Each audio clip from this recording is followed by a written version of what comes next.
countdown. Hello, ladies and gentlemen. Happy Tuesday. Welcome to another episode of Delve Requisite right here on Proficiency Bonus. I hope you enjoyed what I assume was a Power Rangers promo trailer that was posted before this. I am going to have to wait until after stream to be able to watch it myself because I did not have the luxury of being able to view. I was setting up for this nonsense.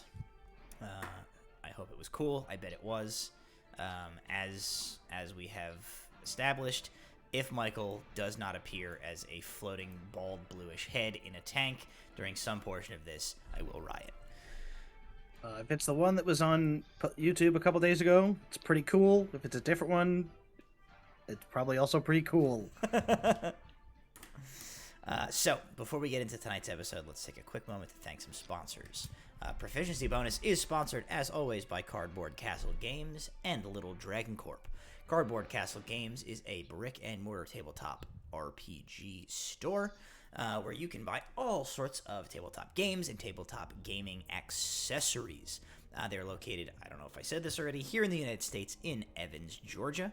But if you are not located near Evans, Georgia, they have a robust website where you can order anything your heart can possibly desire as long as it is tabletop gaming stuff.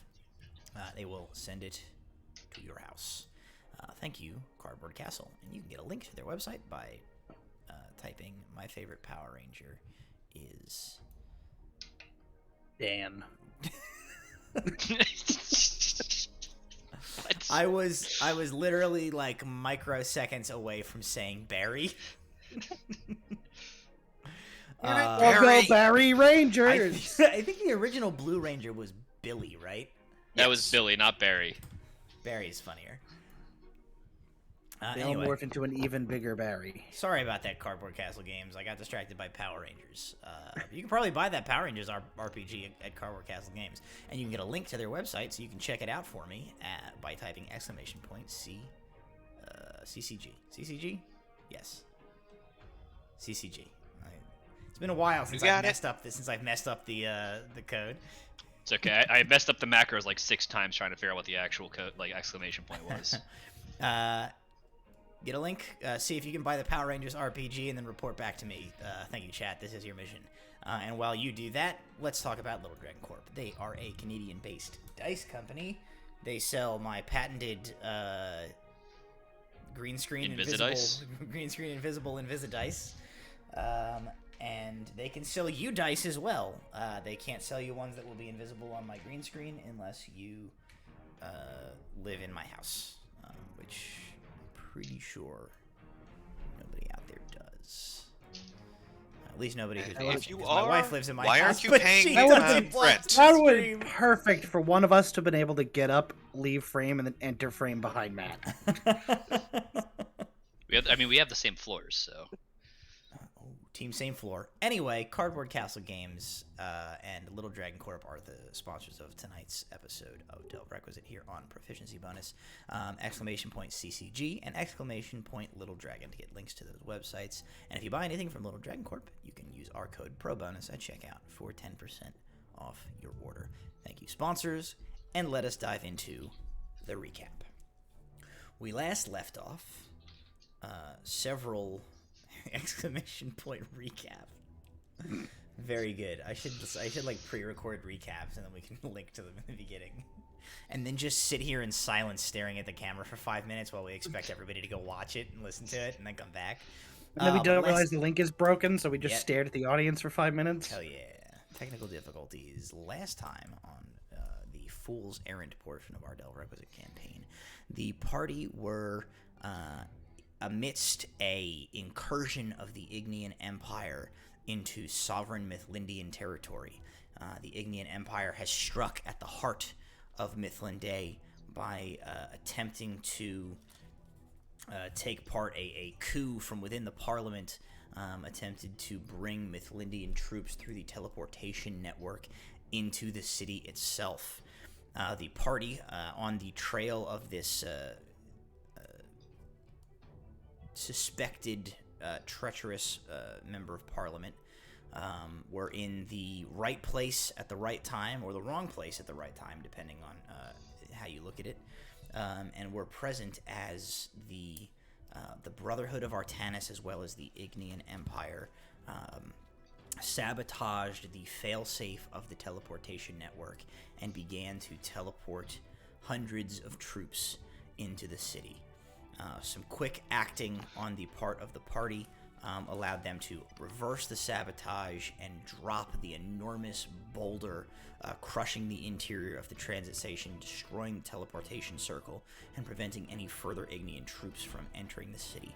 But not before several hundred, nearing 1,000 by some estimates, depending on how long the party kind of ran around in the interior of the transit station, made the transition and have stormed outward into the city. Using a message spell by their temporary accomplice, Velza Erdan, they warned Inquisitor Lyanna Highhaven that there was a plot afoot on the king's life, and to protect him at all costs at the Mithlindian Parliament meeting that is or was currently taking place. And then a message tied to the note of Morgan was sent afterwards to the king's right-hand man and head of the King's Guard, Sir Tyrus Luther, warning him of the details of the invasion, that the Igneans were storming the city by way of the transit station. You guys have managed to drop the rock and are in the sort of like the secure room where the control for that was, currently on your own and not in combat of any sort. And we last left off as you guys were deciding what your next move was going to be. So at this point, I will turn it over to you.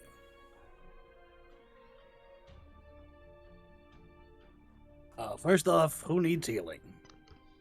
I think we all need healing. Those two most desperately. I'm gonna keep watch. We need to get out of here. Alar's gonna move out of the room to where the secure door was before it got Ozed. Did get Ozed. And carefully peer out.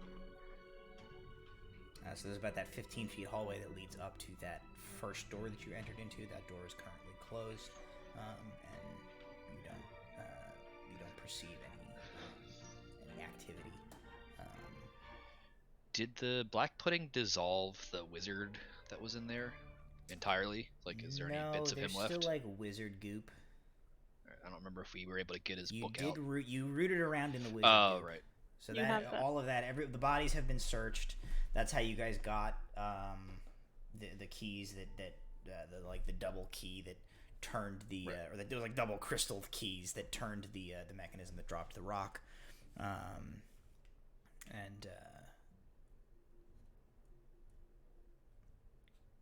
Did any of the Brotherhood agents have poison on them? No. Okay. Just the black pudding. Lightly acidic. This is true. Yeah, so if we can get to the Moxham Enclave, I would absolutely love to get a favor by selling this information that this is going down as fast as possible. This may not be limited to Mithlin Day. This is bold and coordinated.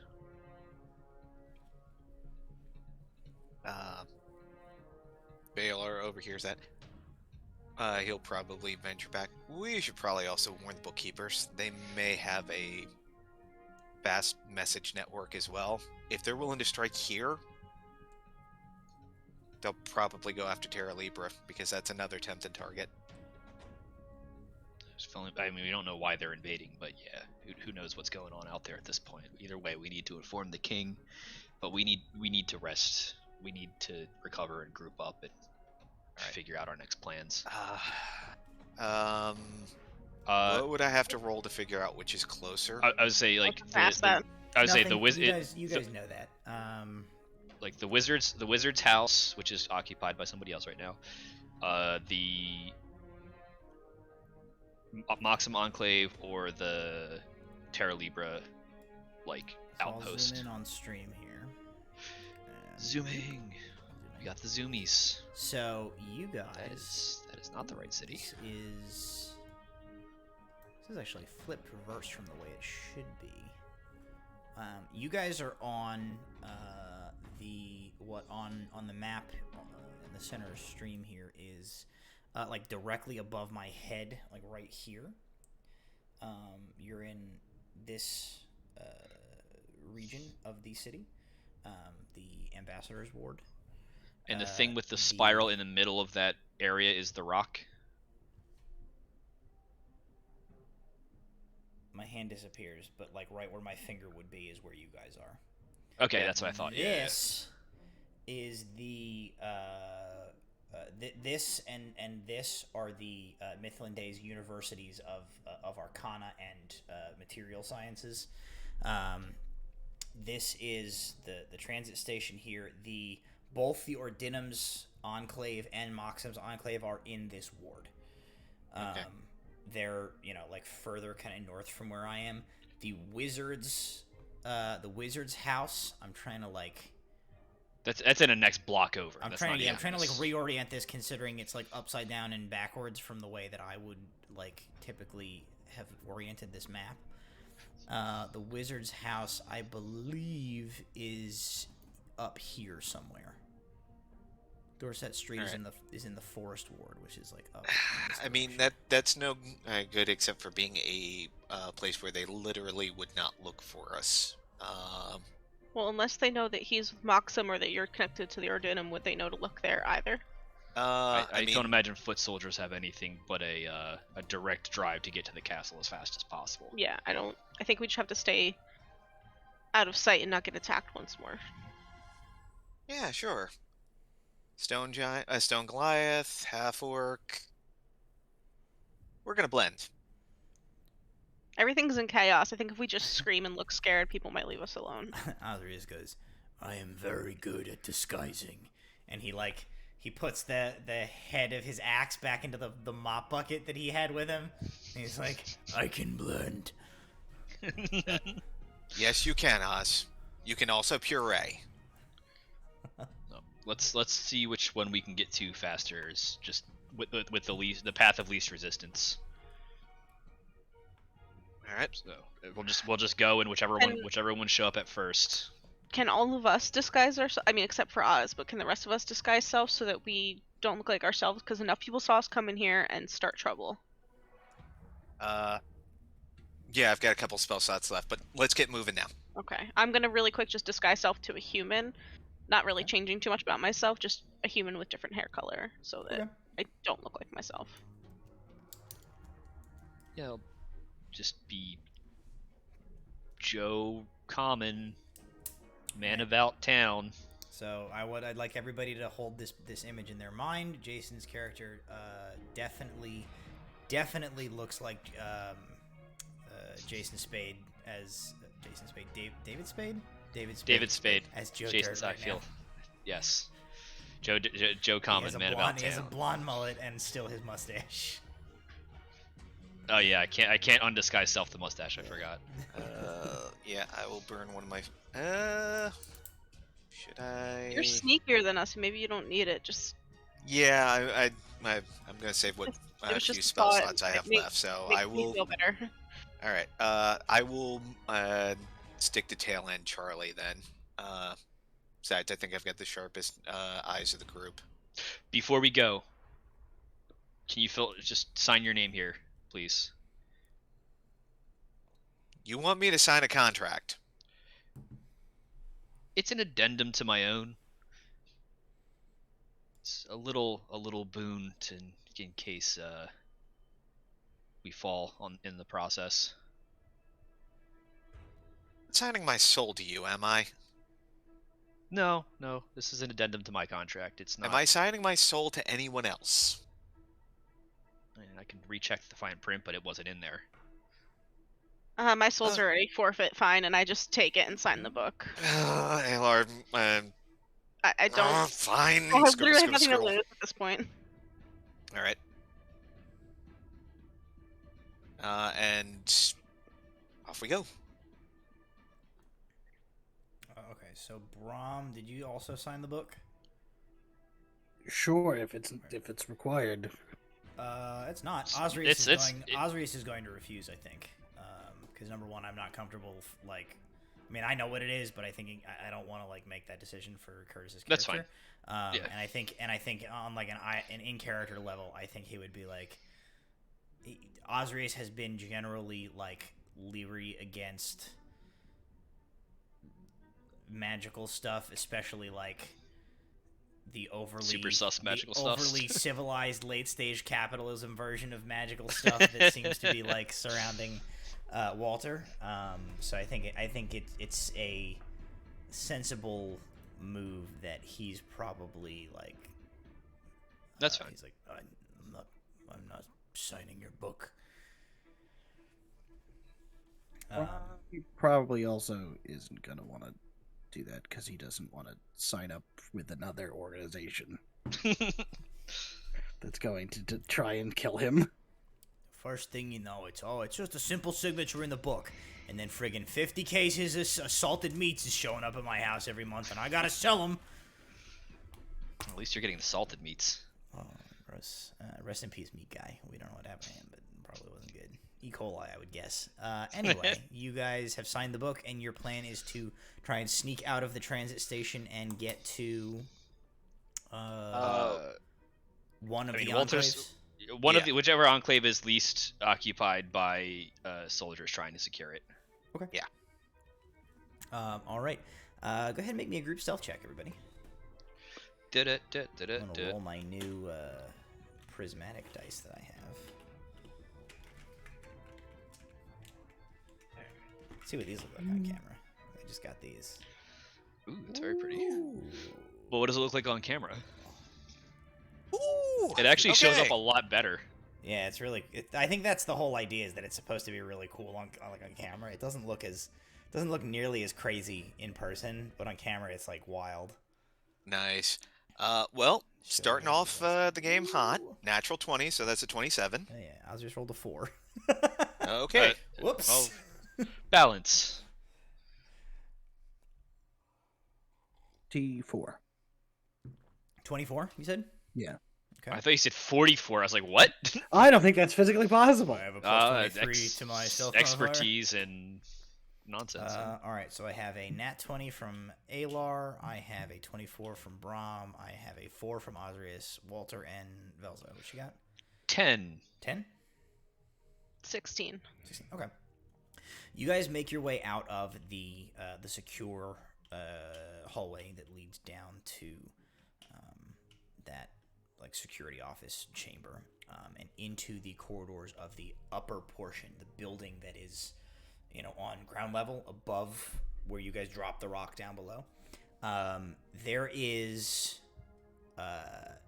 silence and darkness as soon as you come out into that chamber, or out of that chamber into like the curved hallway. The rock dropping, the like reverberation of the rock dropping shook the ground and seems to have like cracked the foundation of this building. So there's these massive like cracks and crevices running all along the walls. There's like pieces of the building have like crumbled in a little bit. It's still mostly intact, but like all of the lanterns and stuff that were in here have just like blown out as the shock dust wave like ripped through the building. So you enter into this dark hallway. There's like kind of dust still floating around in the air. Everything is quiet. You don't hear or see anybody up here. You know from when you went into that chamber, the people that like worked in this building were in the process of like fleeing. So it seems empty as you make your way through. What is your plan from here? How are you planning to like try and make your egress from this area? As quietly as possible, and to attempt to avoid any conflict. Okay. So you know the way to go back down into the main area and then like out through like the main exit of this, but you know that there like was very recently a whole bunch of Ignians like leaving through there, so you know that route. Ostensibly there is like a way to get out of this building from up here, but you don't know where that is. So Which like way did you can that go the guy way go? you know and risk discovery, but not risk running into it's sort of like a devil you know situation, versus like trying to find your way out of here blind essentially. Which sort of what's your direction there that you guys want to go in? Because what I'm going to have you roll is going to depend on which kind of approach you want to take. I think try and find an exit up here. I'm fine with whichever. I mean, I want to get to safety as fast as possible, but if we risk running into guards in the first place, I think it's better to go a way we haven't been, even if it takes a little longer. Okay. So the way we don't go, the way we don't know. Whoever is leading the way then can go ahead and make me a. We'll call this a survival check. Do sort of an urban survival type of deal here. I'm tail end Charlie, so it's You're one in of the you. back.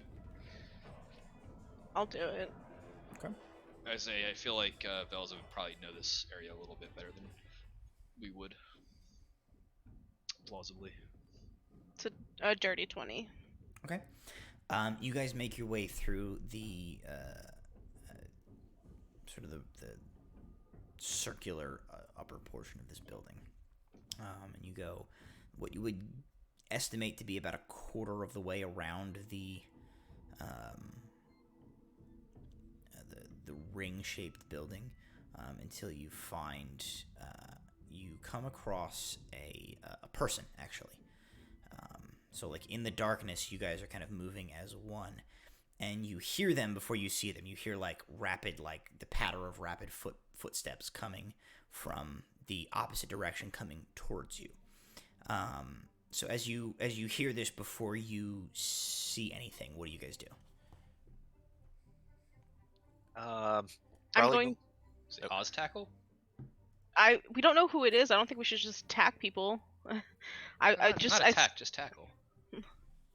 I'm just getting ready to do a spell if they are hostile.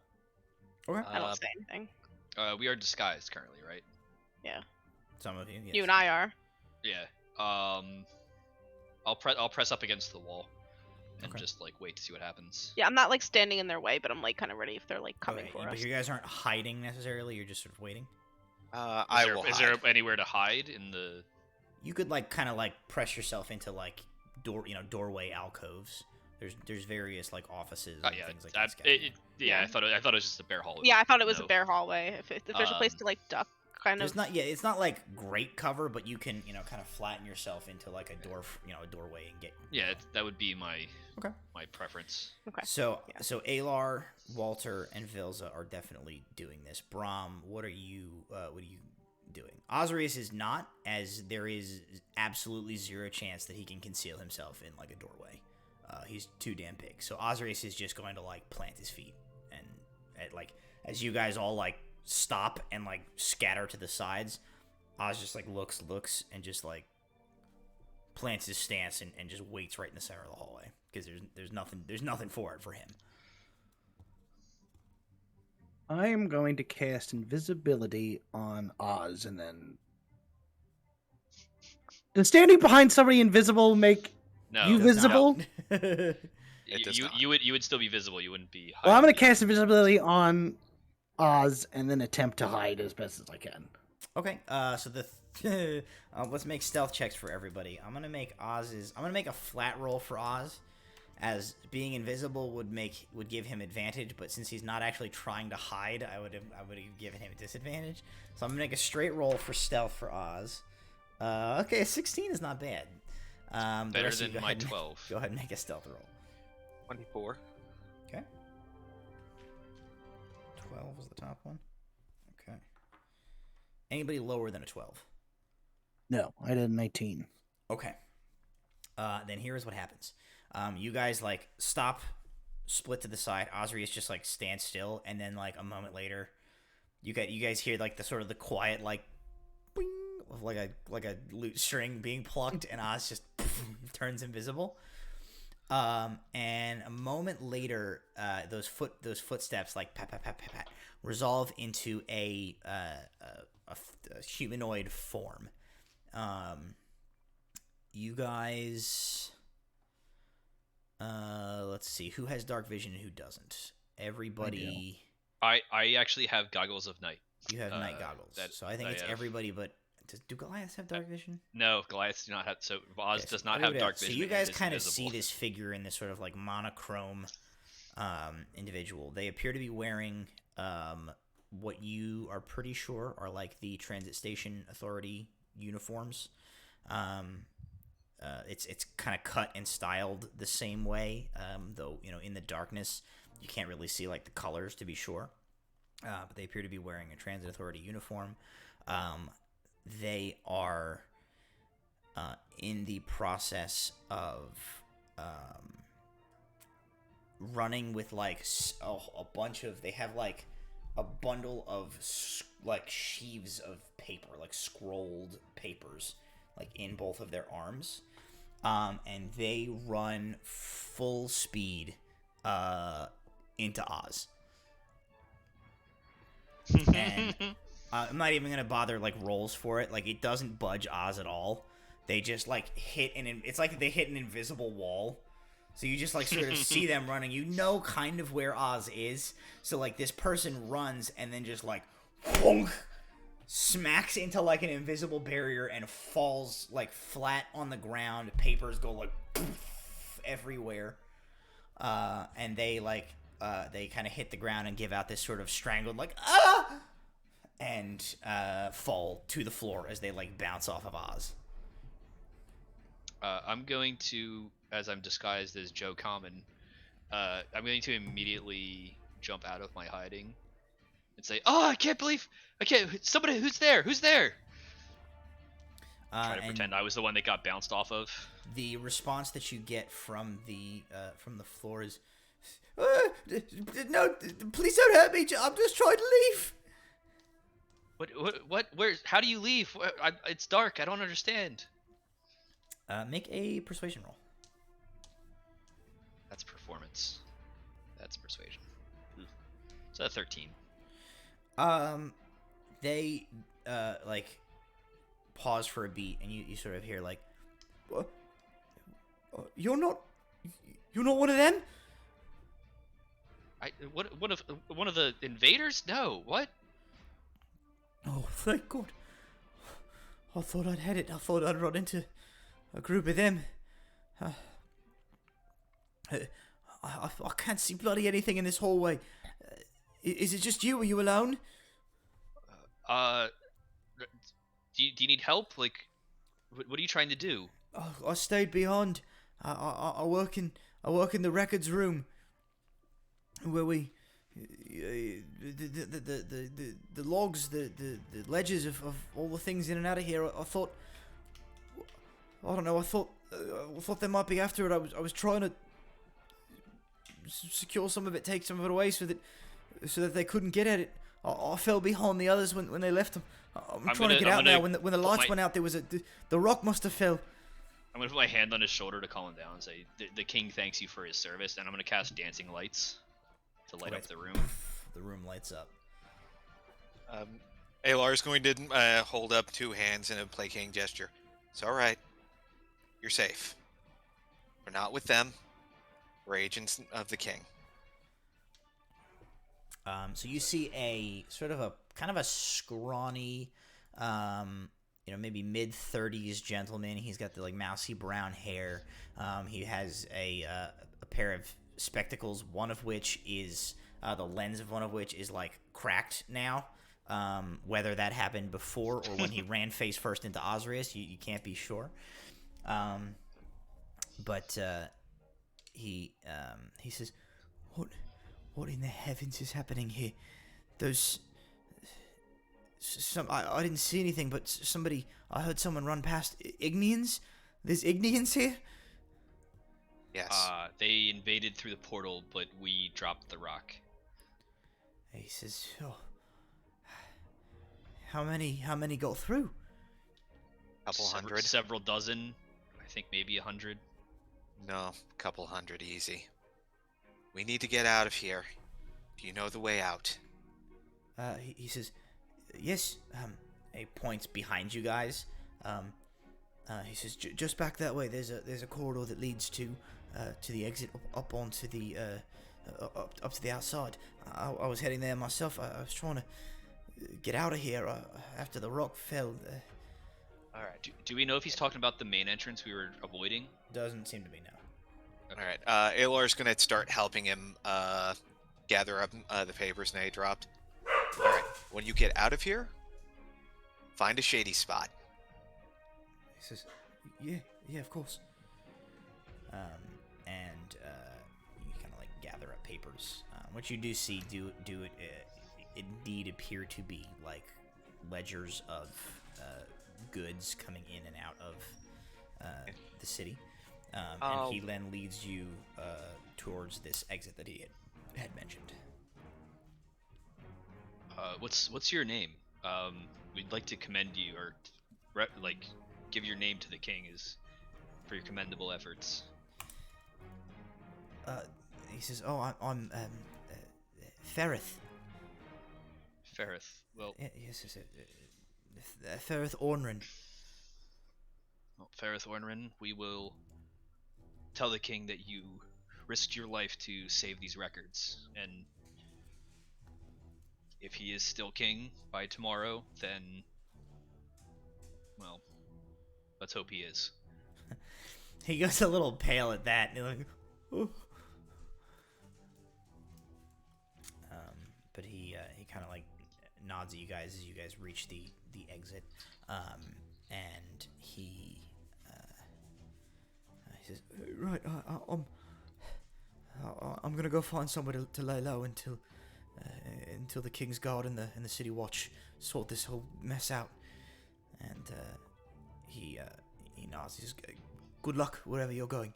And he turns and like runs what would be like, given that this map is upside down, he runs what looks like it's south on the map, like towards where the university is on the hill, but what is actually like north. Oh, right, because everything is up. This is upside down, and I don't know how to flip this. Let me see if I can figure this out. I think it's All right. Control Shift Scroll or something like that. Wait. Oh.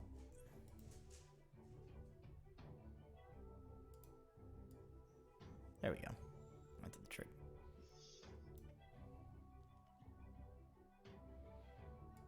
Watching the stream delayed like It'll several flip in a seconds. second It's for you like I see it's flipped. Okay. All right. Heads down. Look scared. And well, be ready to run. All right. Except you, Oz. You and Alar just kind of points in a vague direction. Is he still invisible? Like Probably. unless you. Unless I deactivate it, yes. I guess I Oz should have just- asked if Brahm was if Osrius is a willing creature, because he may not have been. Oh, that's a good point. Don't worry about it at this point. It's just, Knowing Oz, he may be not. have casual. been. I think at this point, Oz just sort of assumes, like, oh, I'll just... Like, if Brahm is doing a thing, it's probably fine. Yeah, I mean, I can keep him invisible, or I can make him not. Might as well keep save it. responsible. If things get dicey, him being able to get one Surprise. mighty swing at advantage.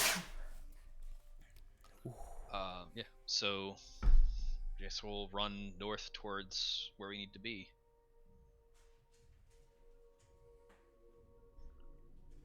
And hopefully, I guess, like, can we see invaders at this point? So, go ahead and make perception checks. Boy, Let's see. it's a solid 9. 13 Yeah. plus 23. Okay. Teen. Something teen. What was that, Brittany? 14. 14. Okay.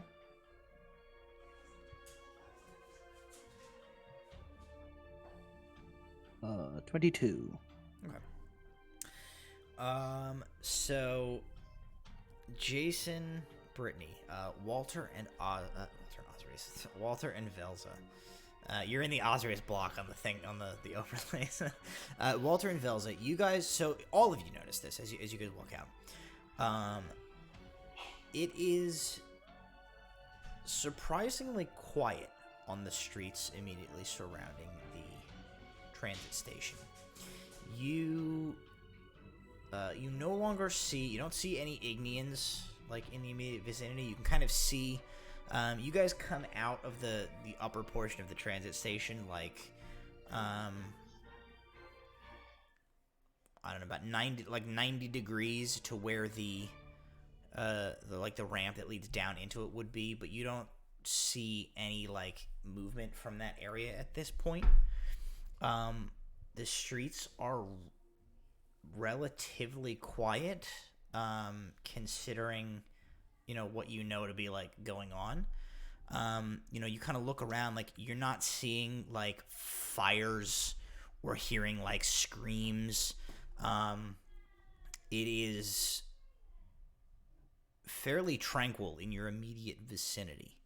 Brahm and Alar, what you guys notice, so like across, there's like a short little like there's an area of grass, maybe, I don't know, maybe like 50 feet of grass kind of around, that sort of surrounds the upper portion of this building, before like the next street over, and then like the row of buildings on the opposite side of the street.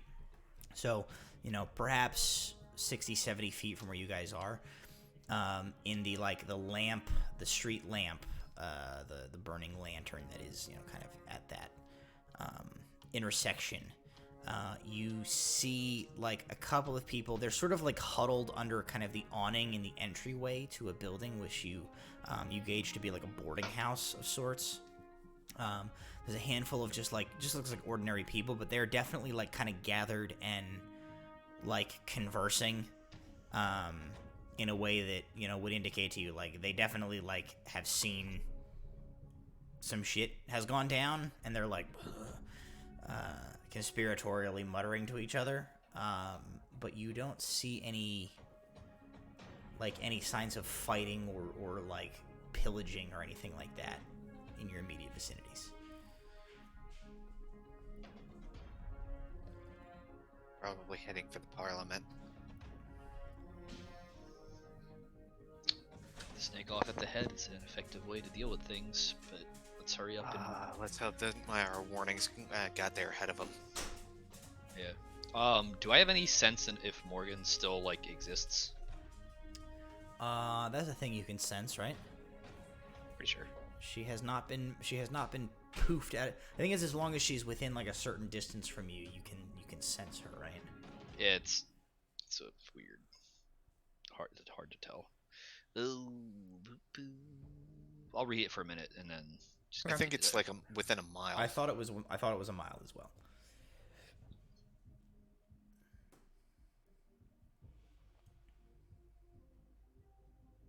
Oh, thanks, chat. I sneezed a couple of minutes ago, and chat said "bless you." I didn't say it till just now. Thanks.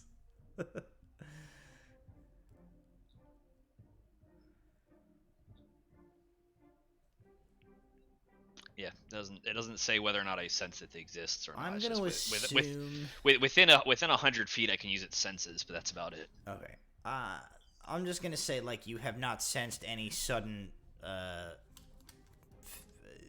familiar bird death in the last 30 minutes or so. Okay. So, what's your next move? We'll keep her enclave. Whatever's closer. All right, then they're both the same way. Whichever one doesn't have Ignians near it. Yeah, I guess if they're like across the street from each other and like one option is less violent, we'll take the less violent one. Okay. Hello, Emily, in the background. Disembodied hand. Stream can't see her because my green I screen is know, up. but we can. We still only see a hand. Griff's tail.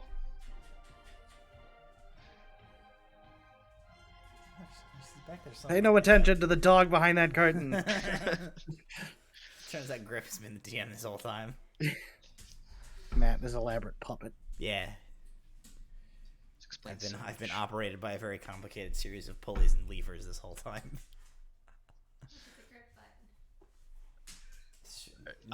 Nobody in the internet land can see any of that. You're off camera. It's just us. It's just for the Just players. for us. Anyway. If there's no like evidence that that they like went this way at all, I think Walter will like temporarily split off to go make a report. But like if it's safe to like We'll make continue another group.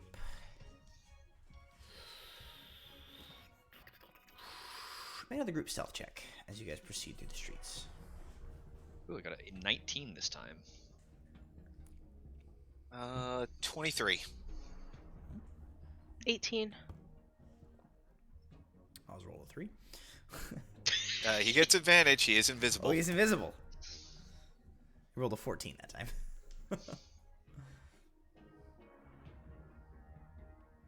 I think Brahm is the only one I didn't hear. Oh. It's not great. 16. I was gonna say still a something teen somehow. So you guys make your way through the streets of the Ambassador's Ward, heading towards where you kind of know the sort of block surrounding a large courtyard / plaza that contains several of the enclaves of various important other governments and some of the major like trade guilds and things like that, such as Moxum and the Ordinum Libri. Make your way kind of to that area. You get within sort of you enter into the square that contains these several buildings, and you see both the Moxum and the Ordinum Enclave are here. They are both, as far as you can tell, untouched in any way. There are lights on, like you can see the glow of like lanterns and things like that in the Ordinum's Enclave. The Moxum Enclave is completely dark. All of the lights appear extinguished within. However, what you do see is the first signs of what you know to be the invading force moving through the city. There is a guard, a city watch like outpost / small sort of jail in this little courtyard here. And as you approach this courtyard, you see that the front, like the door to this building on this block has been smashed in, and you can see sort of just kind of make out that like inside there is signs that like some shit went down in here, but you don't actively see anybody in the area.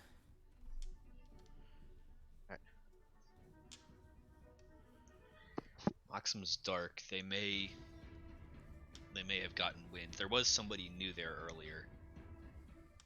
They may have gotten wind of things. We did have someone formerly employed with Maddox Wells that we sent out to meet them, so maybe they caught wind of the plan before we knew what was going on and evacuated. But Ordinum? Lights are on. If they've been past this area, we may have to fight our way in. So Okay, we should be careful. You guys keep back. Things get hairy. I got a fair chance of dodging out of it. Then we can run. Dark building is probably empty, and I can get in. So Okay, that's our fallback point. Alar is gonna go to the door. Before he knocks on it, he's going to take a quick look, see if there's a sign that lock was jimmied or door was forced and then reset or something of that nature. Make an investigation check. 17. With a 17, you kind of peer around. You don't see any signs that like any type of entry was forced into this building from the outside. Okay. Alar will knock knock, and he will pull his little piece of metal that identifies him as a member of the organization. Okay, you knock. You do not get a response. Try the door. The door is locked, from what you can tell by like jiggling the handle, the latch. Okay. Window nearby. Yeah. Okay. Alar will peer into the window. You kind of look in and you see the interior of like what would be like the front room of the enclave, which is sort of like the area where the people are received and take meetings with the Ordinim's agents here. There is a big old bookcase that has been pushed against the door on the inside. Alar will knock on the window, and he's going to slap the piece of metal into his palm, and he's so it's visible on his palm. Okay. And so you do that. You hold your Ordinum insignia into the open window. You kind of like tap tap tap and knock. And a moment later, you hear like shuffling from within, and you hear somebody like approach. You kind of like peek in, and you see a middle-aged human man, kind of like approaching from where he apparently had been like hunkered down behind that sort of like front desk area. You see him like see you, and he kind of nods and he gestures towards the like makeshift barricade that he has put up. And for one of a better thing to do, Alar will cast Minor Illusion, and the words will appear. Other, little glowing letters. Other door? Question mark. He kind of like sees that, and he just sort of waves off, and he goes. And with surprising strength for the sort of like portly nature of this gentleman, he sort of like shoves the bookcase at enough of an angle that he is then able to like unlatch and open the door wide enough for you guys to like slip in sideways if you're looking to come inside. Okay, Alar will approach first. There's a few more people behind me. Human, half orc, half elf, and he's invisible, but stone Goliath. Fool's Errant.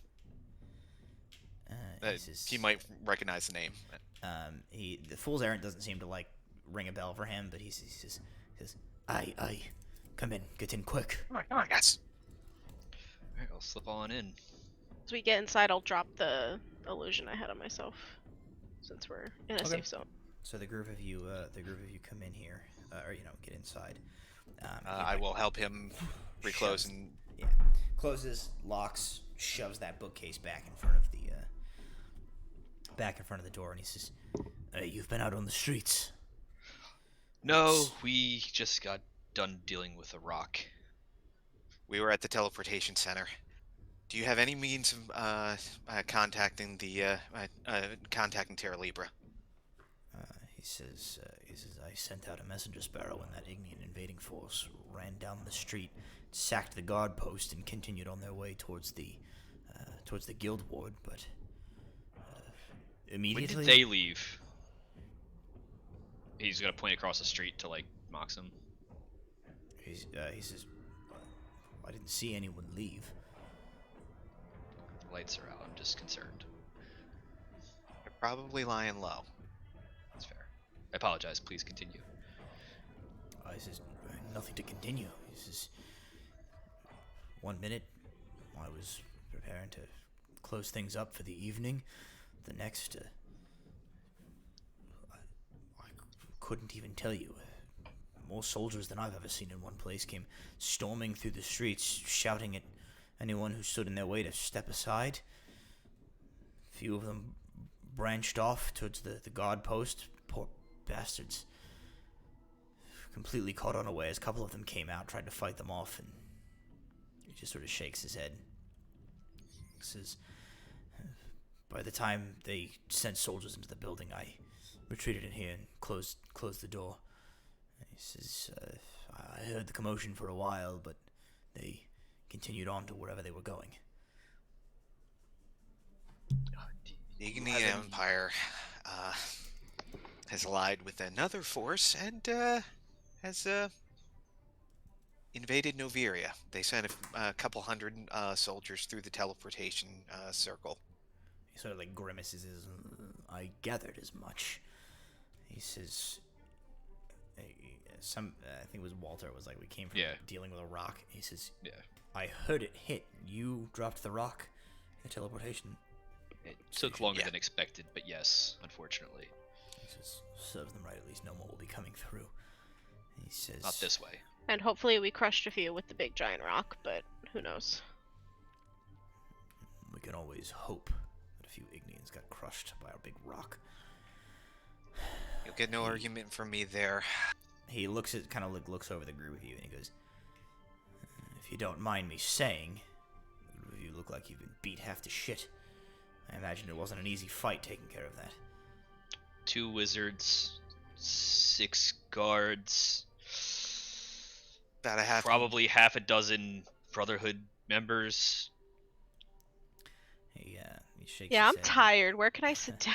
He says, well, I have no plans besides barricading that door and hopefully waiting for the Mythlindian Home Guard to sort this mess out. If you have a mind to wait it out here with me, then...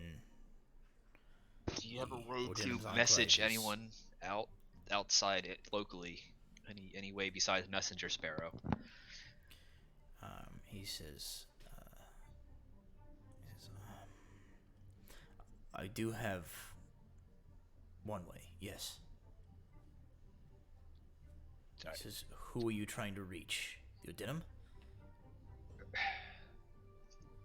We need to reach the king here to confirm that they are defended.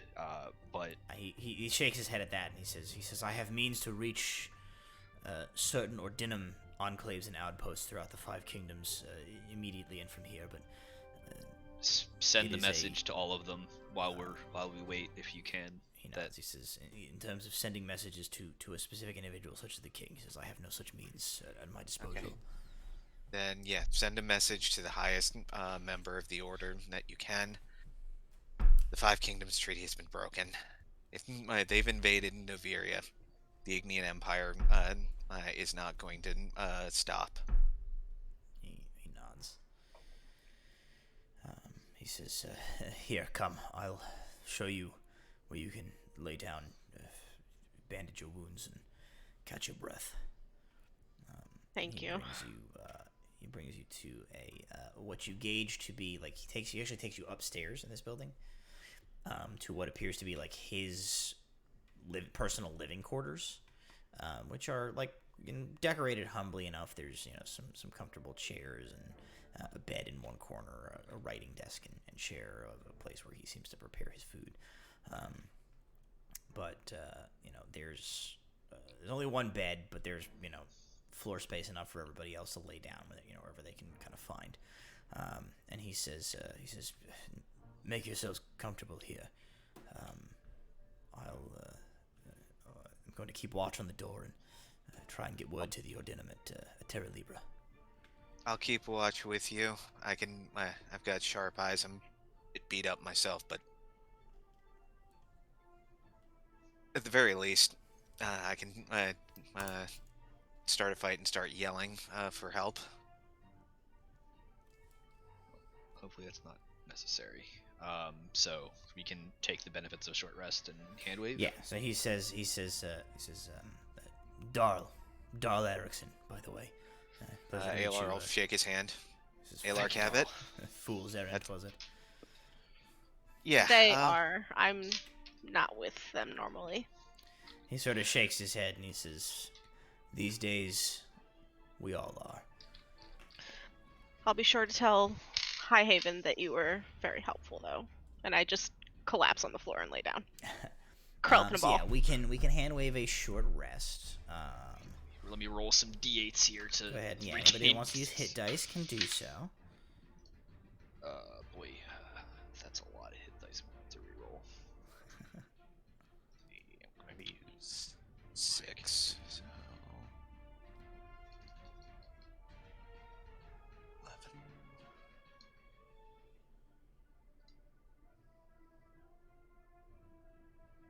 Is 19 plus. 6 is 20. Yeah, that should be enough. Alrighty, hit dice are rolled. Yep. Okay. So about an hour will pass. In the process of you guys taking your, taking your short rest. Nothing of any particular note happens to, to anybody, in this building or in the vicinity of this courtyard that you hear during that time. You guys kind of bandage up your wounds, catch your breath, recover a little bit, sort of take a moment to recoup. Darl, Alar, if you're kind of hanging out with Darl, you see he goes into sort of the back room of the downstairs portion of this, and there is a large, ornate framed mirror, standing mirror. He takes some components from a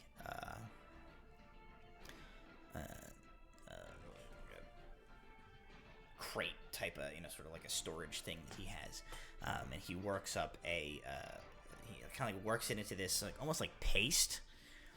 These like various components. He mutters a few words over this like mixture that he's made, and then he like takes a sort of it's almost like those brushes that like barbers use to like lather shaving cream. He takes one of those and he sort of like brushes it onto the surface of this mirror, and you see this foamy mixture that he makes sort of like bubbles momentarily, and then like spreads perfectly thin over the surface of this mirror, and the mirror goes like jet black, and reflects no light for a moment.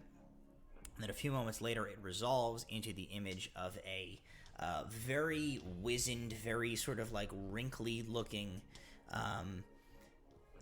actually an individual that, Alar, you recognize.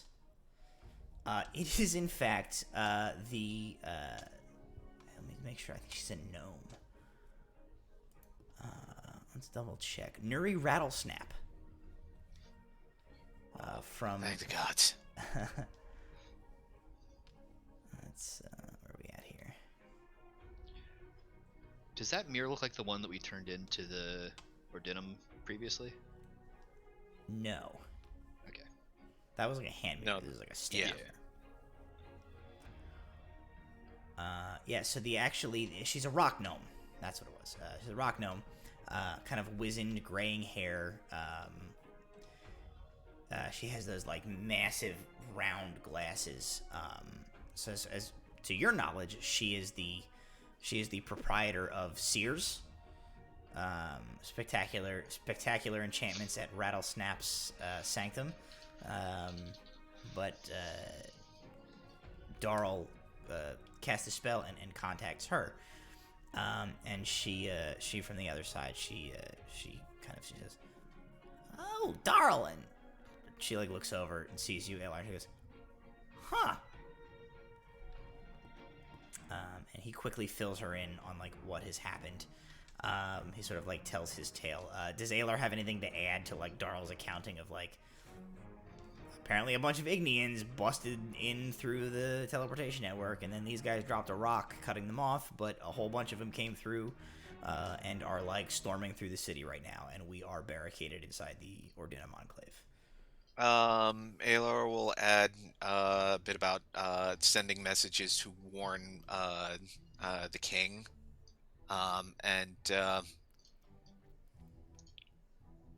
Oh,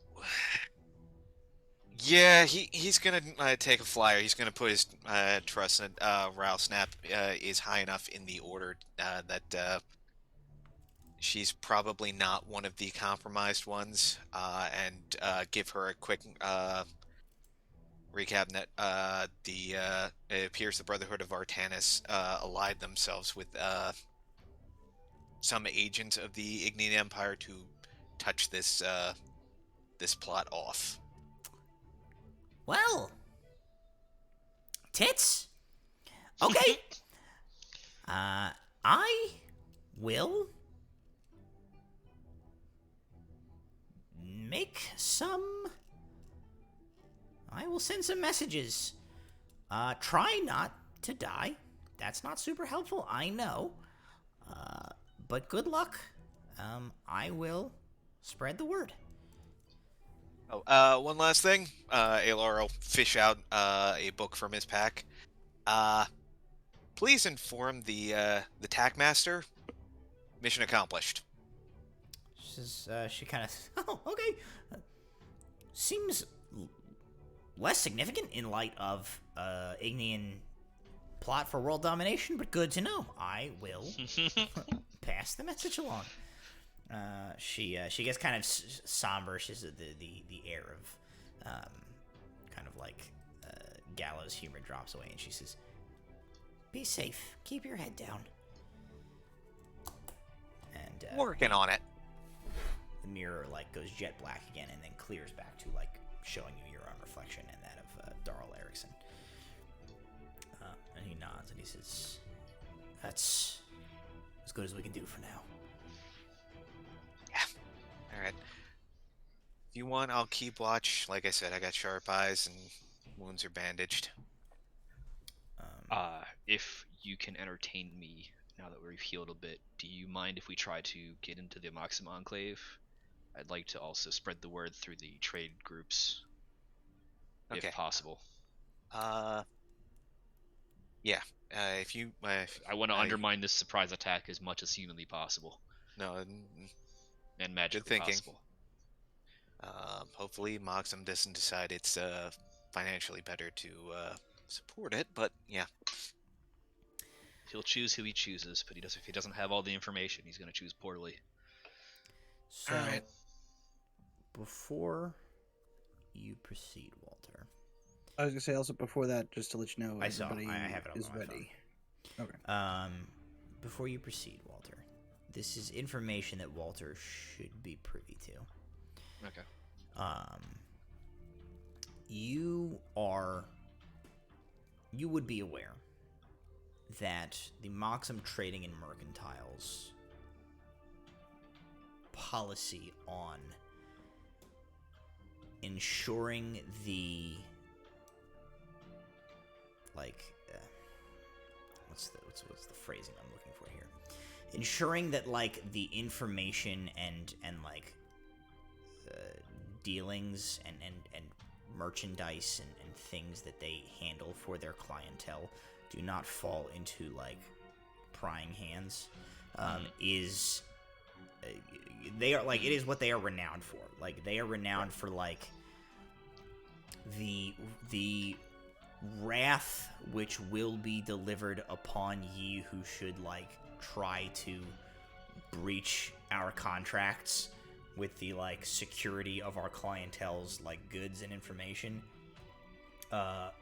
Gods above and below help you.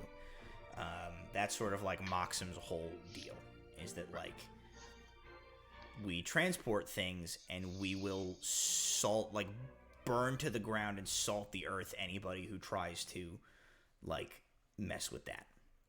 Right.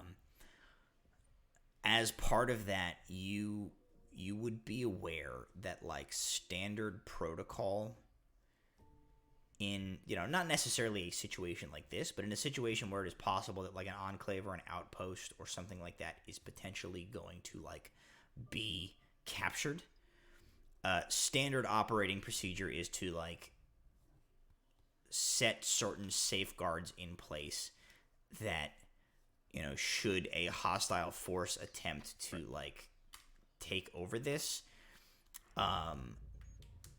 like full ruination, full destruction of all on-site property is preferable to it falling into like hostile hands. What that means varies from place to place, but the fact that they have like gone dark, like Walter would know that like approaching there is potentially hazardous to life and limb, and potentially like hazardous to the structural integrity of that entire building. Block probably. Okay. Then never mind. Then if that's the case, and after Walter had seen it go dark, in that case, then Walter would never like suggest that we risk anything for that. If it's like obviously in secure mode or whatever. Okay. In that case, as quickly as possible, I would like to figure out how to get Morgan back. If she's still like flapping around at the wrong entrance. I think you can, from wherever she is, I think you can dismiss her and resummon her, right? I do believe so, yes. So you should be able to do that. Oh, yeah. That's no problem. Like, double snap and like a bird repoofs. Alright. Sorry, new plan. What do we have that we can... Nope, I know it too. Can you take us to where they're secured? I'll like have Morgan like fly up and try to get in the direction of where she last knew that they were. Who? The king and them? Either the last person she was sent a message to, so either King or Tyrus Luther is where you sent her. Yeah, Tyrus Luther. So I'll have her take us to Tyrus. Okay, that's fine. Yeah, she can definitely do that. So, she'll circle. I'll wait on that. She can circle. We'll sneak around and keep an eye on her. We don't have to run through the streets. Go a direct path. Okay. So,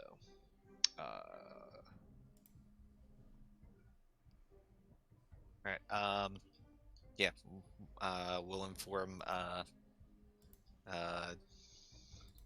Darren was his name? Daryl? Daryl. Whoa. Daryl. Daryl, we're going to, head out to try to assess the situation. Close the door behind us. My secret notes got displayed on stream for about half a second there. It's alright, we saw nothing. darn my attention span.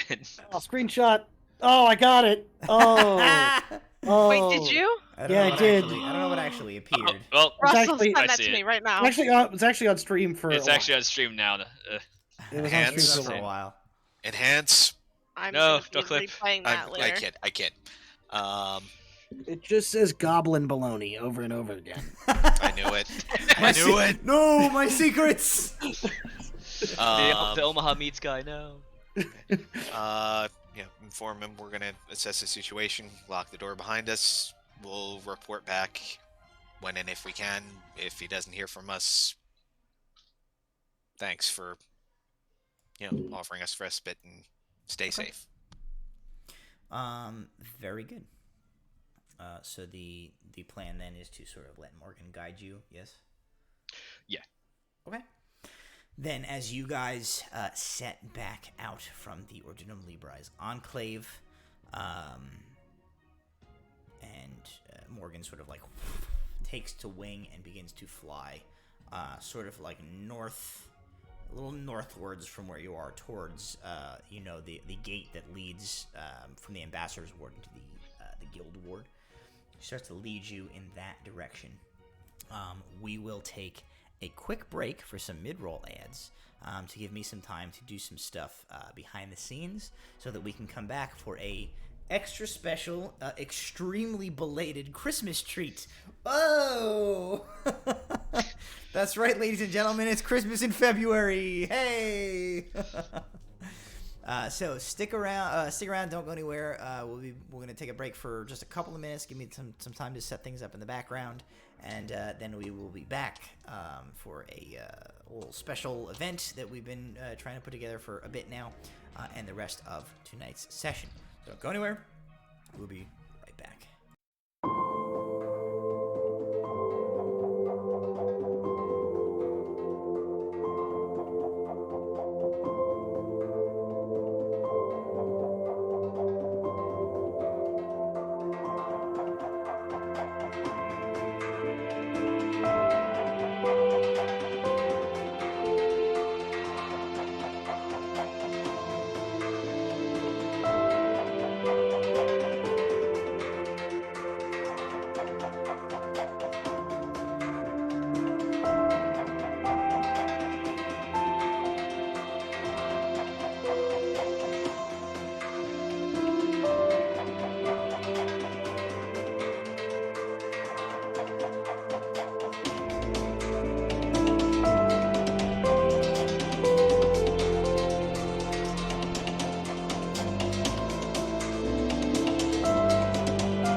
Hello, everybody. Welcome back to Delve Requisite. You may be noticing there are a bunch of extra people here now from a slightly different version of this campaign, including one of them who apparently lives in a goddamn spaceship. Look at. Can we just? Everybody can just take a moment. Actually, real quick. You could just maximize. Just focus this. Let's everybody on stream just look at the friggin' beam me up, Scotty. Incredible friggin'. Yeah, Christy really showed up to the stream. It's like, hey, how do I make everybody else look like a bitch? And now Boring. welcoming to the center stage, DJ Mystic Water. Like, Christy lives inside an actual lava lamp of cool nerd stuff. See, that's my dream for decoration, and all I got was Jason lives in a sad white void with a single D20 shaped light. There we go. I fixed it. So let's enough of that nonsense. Let us get on with this. The reason we're doing a special thing, every year, in case you are not aware at home, every year we here at Proficiency Bonus, we do a thing where within the channel, we do a Secret Santa. We or a secret non-denominational holiday gift-giving Fey entity. Where we non-denominational holiday gift-a-palooza actually is the official name. Thank you. Official holiday. You can't say get to Palooza on stream. We gotta throw out a big shout out to Victoria because she's the one who heads it all up Victoria and does an does awesome organize job with it. She So, did this year thank for you. the holiday jamboree slam jam poetry reading. It just Oh man, were we supposed to write poems? Oh snap! It just so happened that the Delve Requisite cast was the participating group, so we were like, oh sick, we can just do it in house. So we did that. We did a gift exchange for the holidays with each other. We did have we had a delay in one of the gifts that postponed us off from being able to do this, but that has resolved itself, and now we are all able to do our holiday gift exchange live on stream in February, which is fun. I opened mine already. Jason I opened his mine already too. Some of us have go the first, self-control. I got mine super early and before we decided this. So. Yeah, well, it was it's like that psychology experiment where they put a bunch of marshmallows in front of Whole children. It bag's was mine. like that. Dibs. 5 minutes to get 2, but if you eat it now, you only get 1. Yeah. It was like that. But now everybody has their gifts, and we thought we'd do our gift exchange live on stream. So I was thinking about this while we were on the break. I think what we should do is everybody here should roll a d20, and whoever rolls the highest should open first, and then whoever gave to that person will be the next to open, and we'll just see if we can go around the circle that way. If I just rolled a 20. I rolled a 19. And I add Brahm's sleight of hand proficiency. I rolled an 18. I didn't add my proficiency bonus, but how does Not a d20. That looks like an 8 to me. Incomprehensible looks like an 8 to There me. it is. it's 20. It's not better. Not making it better. You already Jason, opened yours, Jason. like most things, just give up. I'm on Jason target. goes first. That's fine. I'm on Jason, target. you go I rolled a 4. Jason, so that's nice. Jason, you go first. I rolled a 2, Michael. So It's Jason, please present to us your gift. Not showing up on camera. You are holding it below screen. There you go. All right. Jason, I got a Jason just lovely- presented a featureless gray blob. As is my life. I got a nice, lovely Walter-themed gray leather Walter-themed. pouch for dices, and it also came with this nice leather strap that I use for my keys, which is super handy, since I don't believe in keychains. So. All right, weird hill Thank to you. die on, but no worries. Sorry to The whoever anti- gave to Jason that he shittily Vanna Whited your gift for the stream. And then use his time to soapbox his anti-keychain belief system that he apparently Look. has. Look, everybody's got to have a hill. That's not a hill. That's Alrighty, who So who that's a do I dip. thank for this? who had the unfortunate task of having to give a gift to Jason?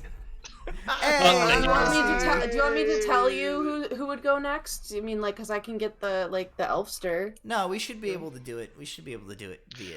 We this. should. Where's the I lobby? utterly forgot who I got, so It'll be a But mystery. I'm glad you appreciated it because, like, I made the extra effort to find a gray one, and it was so hard to find a gray dice bag. I don't know why, I very much appreciate this gray. but it was difficult as frick. You should extra thank her because Jason made such a bland character decision that it was impossible to find an Etsy artist. you should also extra thank her. Should extra thank her because she didn't listen to me when I kept giving her terrible mustache themed ideas. This can also be a mustache. It's true. It could. Canonically, Walter's mustache now is a perfectly symmetrical. It's a big rectangle bar. Gross. And it's an emergency storage space for a flask. Alrighty, in that case, Christy, I believe you are up next. Let me open it. Christy's got her box here. The scissors. She's got a knife. Her scissors match the color scheme of her little shit. I don't know why you're surprised. Christy is the most on-brand person ever. To the fact that, when I'm in the real world, I'll see stuff and I'm like, that's a Christy lamp. Forget Tiffany's, it's Christie's. Right now. I just feel called out. What is this? It's a box. And it's purple. I think like you're I can't tell what RGB has color it is ruined by the the color lighting of scheme your here. room. Yeah. Oh, that's lovely. Oh. A little dice tray and like a roller. Look at the roller. Oh, there's a roller in the You top. can't really tell with my lighting, but it's purple. Dope. That's awesome. That's Oh, freaking it's so dope. cute. That is Thank indeed. you so That much. is Okay, indeed wait, there's dope. Didn't you guys make fun of me for my RGB bathroom lights? Christy's not in her bathroom right now, Jason.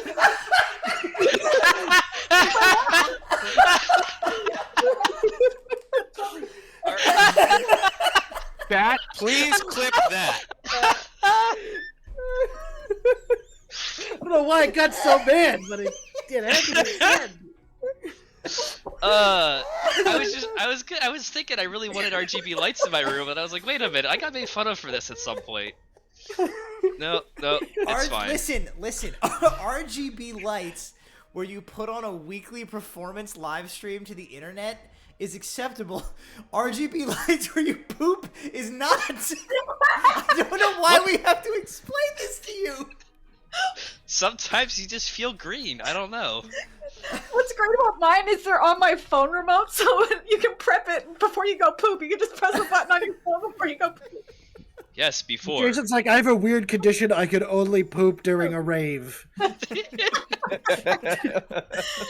the note says, to Nimue from Alar. Oh, very Adam. Oh, that's cool. Alrighty. Hell yeah. That's rad as hell. And it matches. Okay, glad you liked it. Adam. Well So Adam done. gave to Christy, which I believe makes Adam our next receiver to open his gift. Alright. USPS box. It's a box, in a box, in a box, in a box. May have made a mistake.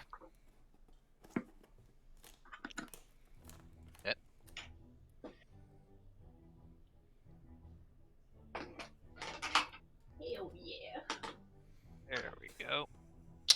When Adam got his new desk, we hid all of his knives. Probably for the best. Well. Oh. Appears to be a garment. Oh, this is nice. This is very nice. Hopefully, Alar lives. Oop, wait a minute. Hold on. Aww. Oh, that's fancy. That is cool. Very nice. Alar. Oh, Arcane. Oh, it's so Oh my god, Oh, that's it so has the cool. subclass. That's cool. I love the like vintage style of like the text. Reminds me of the Cheers logo. The Cheers logo, Yeah. which kinda like- somehow also appropriate. And oh, that was Matt. I'm waving Oh, to wait, Michael's wait. children. But there's more. I'm part Oh. of another game, and this is Aww. my other character, Oh, Dusty, cute. a Fey Wanderer Ranger. Nice. That fits with the Cheers theme. Yes, that definitely does. Because, Every character Adam has ever made fits with the Cheers theme. Alar's not. Alar is not a drunk. They all say that. Yeah. Dusty is Yet. a dimensional bar. Interdimensional bar hopper. Yes, he is on an interdimensional pub crawl. That's how that was the first line of my description of Dusty. Let's see. I have a very awesome dice bag. Oh my god, there's more stuff in that bag? Holy Yep. cool. With I think I know who sent this. I with know exactly who candles. sent Now this. See, I saw that. Now I definitely know. The dice bag I and know the candle. exactly Now who I know sent who it. sent it. And yes, thankfully dices. there is a there is no note, but there is a name and a return address. Thank you ever so much, Brittany. These are all amazing. Yay. I have no self-control with gifts. We There's know no it's note. okay. We No. There is no expected this. name, but there is a note. It just says soon, and I'm. Oh, chat's calling me out too. Oh crap! I don't have chat up anymore. I want to see chat. Suddenly, They are very aware. Chat is very aware. Chat did make a good point of showing each other love in the month of love. So that Aw. was nice. very nice. Although we did just destroy Jason's life. That's true. It's It's out of listen, love. That's how I've we destroyed my show. own life plenty of times. It's just bringing That's- listen, awareness. Psychological Right, that. damage is how we show love to Jason. Emotional damage. All right, Brittany, I believe you are the next to open your Yes. gift.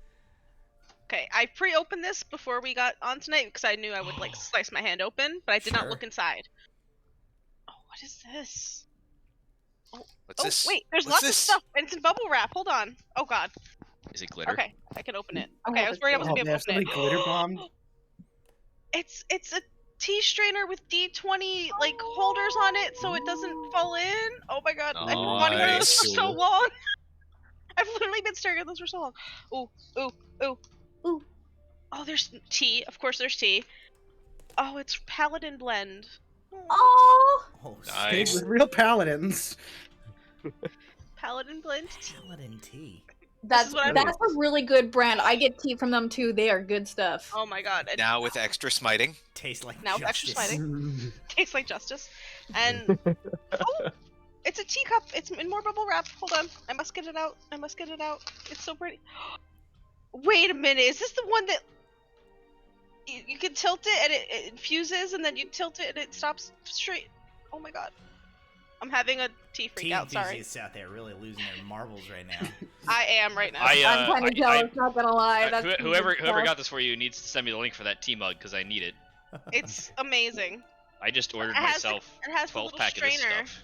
Ooh. And you That's can set good the stuff, strainer Jason. in and then tilt the mug, and then when you're done steeping, you just tilt the Mhm. mug the other Yeah. way. I think I've seen those. I need one. Oh, I need there's it. the card. I was like, where's the card? There better be a card. I think I know who did this because I think I had a conversation with this person about it, but I want to be sure. Or there was a screaming from my end when I heard about this. When that person happened to be around. Oh, it's a little think I puppy know. on the card too, which is perfect. Oh. Oh, it just says Provo Santa. Damn it! Get wrecked. Oh, it was me. It was Russell. I was like, Russell. Nice. Hey. it was the mug that tipped me off. I would have guessed nothing, but it was the mug that tipped me off. Also, Jason, Alright. unfortunately, you can only get those on the aftermarket because they were super popular. Thank you. well, I love look. it so much. I Pirate raised my Bay it is, mug I to you, guess. so. Can you pirate a mug? That's an excellent question. You can 3D print it. I'll 3D print a mug. You can Fight me. pirate a mug, but you have to stare at the back of a bunch of people's heads the whole time that you drink out of it. Okay. Well, it means I So get it. I believe Russell, you're the next to open your gift. Well, this is the second part of my gift. The first part I opened because it was just a box that I didn't know anything was coming. It was a very nice the Aliens RPG core rulebook that is not here. Rad. And then this other box, a gigantic box, showed up, and when I opened that, there was another thing in it that did say I did correct the date on when we were supposed to open it. So now it says February 8th. And I'm going to open it this way so that you guys can see it first.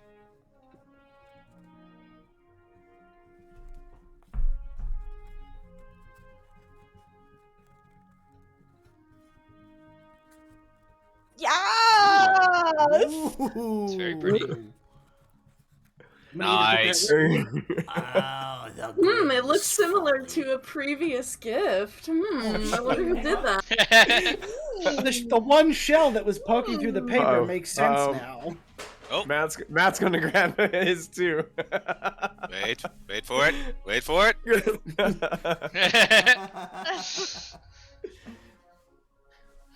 It was me. Sign the maker most by perfect profession, signs. apparently. I love them. Also, did you trickily send this one when you're at your in-laws? I totally did, yeah. Because I, threw you off with because the I was like, address. pretty sure I had figured it out. That I was like, I know what he did. He was trying to throw me off. Alrighty. That, and I was afraid, since I was already almost like halfway to your house by being there, I was like, oh, maybe it'll be a little bit quicker to ship it from there too. Cool, I love it. Alrighty, Awesome, Michael. awesome. Oh, I guess I am up. Receive. Yeah, it's time for you to open Well, your gift.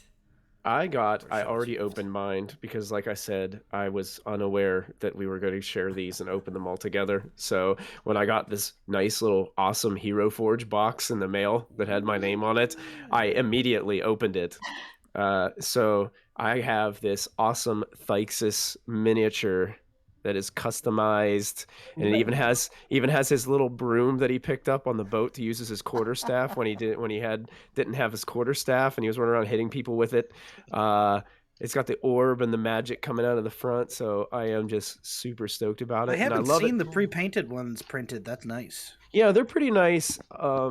Oh, that's one of the like pre-colored ones that wasn't. Yeah, that wasn't- it's done with the colored plastic. Oh, like a so. hero? I Oh, always okay, assumed yeah. they would look terrible, The colored so I Hero never get Forge. one Yeah. of those. I suddenly remember who I got. Yeah, I was gonna remind you that it was you, Jason. What? I couldn't remember. I was like, who did I get? I was like, I got Russell. Here's- No, I got him last year Now, I had a hunch at first when I received this. because I literally made it with you on Hero Forge. But you literally made it with me on Hero Forge. So, but I was like, well, maybe somebody asked Jason and maybe he gave it to Oh, them. that would have been smart. So I was like, maybe it's not, but I had a hunch. And then all of a sudden I got like in the Probo account on the Gift of Palooza, I got an anonymous message saying, hey, I forgot to send you something. What's your email address? So I sent the email address, but then Jason sent it from his personal account, I need a which burner had account. his name on it when I Oh received my it. god. I've had my Gmail account since it came out. I'm sorry. And so, Ruined every It's funny present ever. for the person who probably has a job like closest to IT out of like all of us, Jason is like the least technologically like proficient. They let me go. My They hit job the disappeared hardest. entirely. Yeah. I now work assembling electronics. So it's And yes, Oh, Dogs that for works. Life, the pants also for a absolutely person do who squeak. is Absolutely. a pirating lurker, you would think he'd be And it better at goes- hiding himself.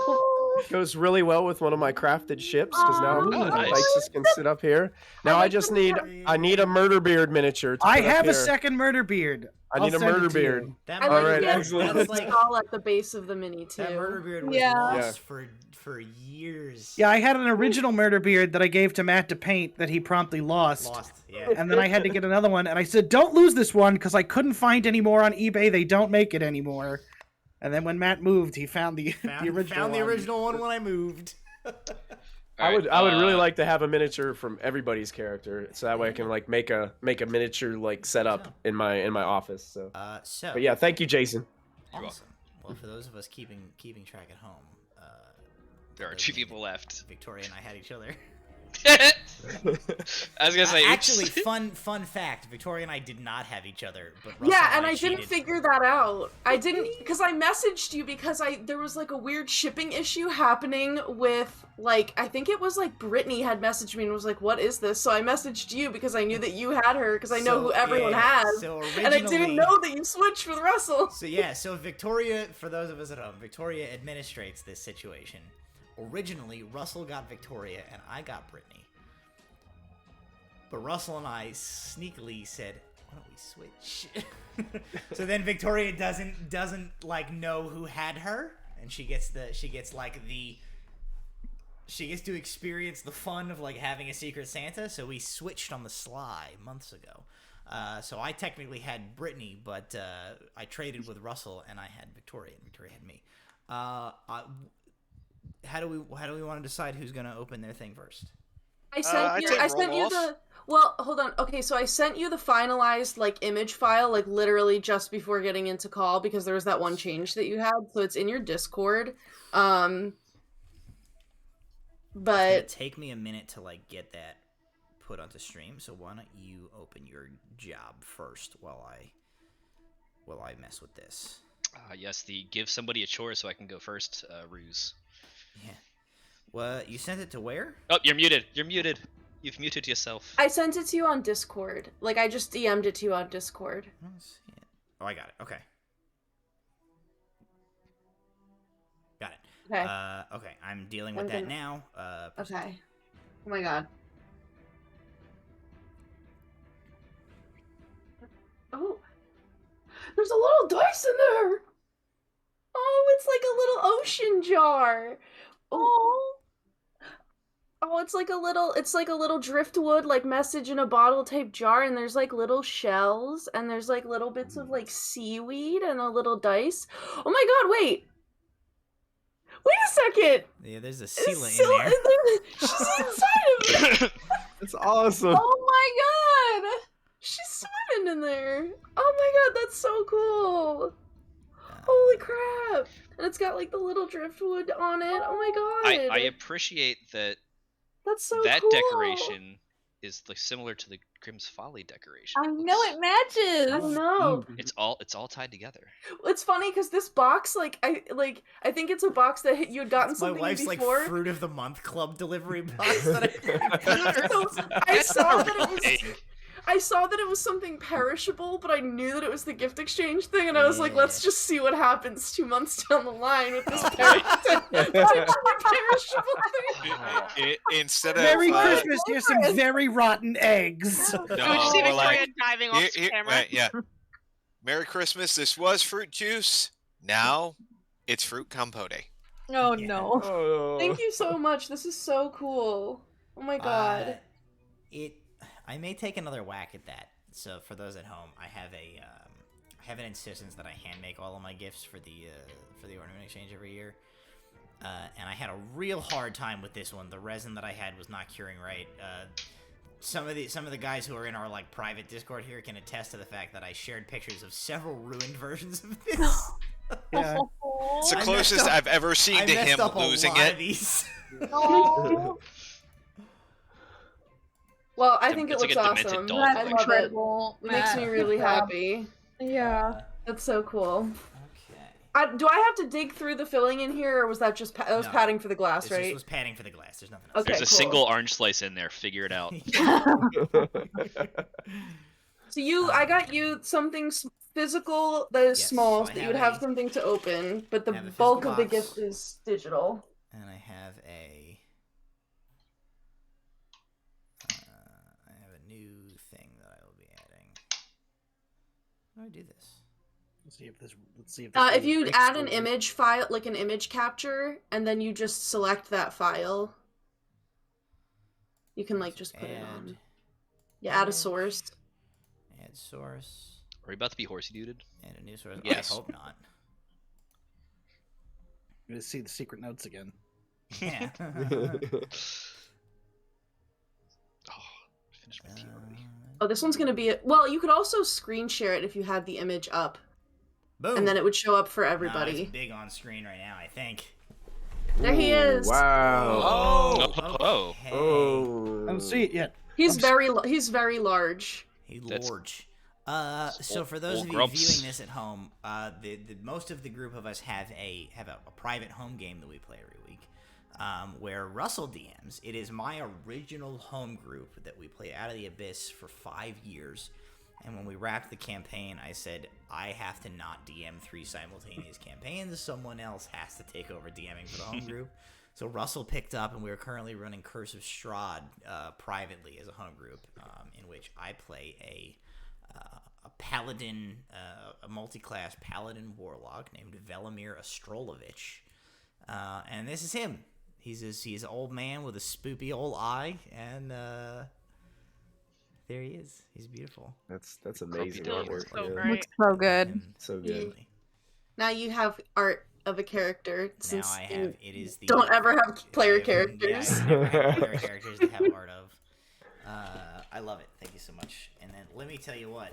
I don't know if this was on purpose or just a result of like this is what you had, but sick prank. The box this came in, the like label with my like name and address on it is an envelope.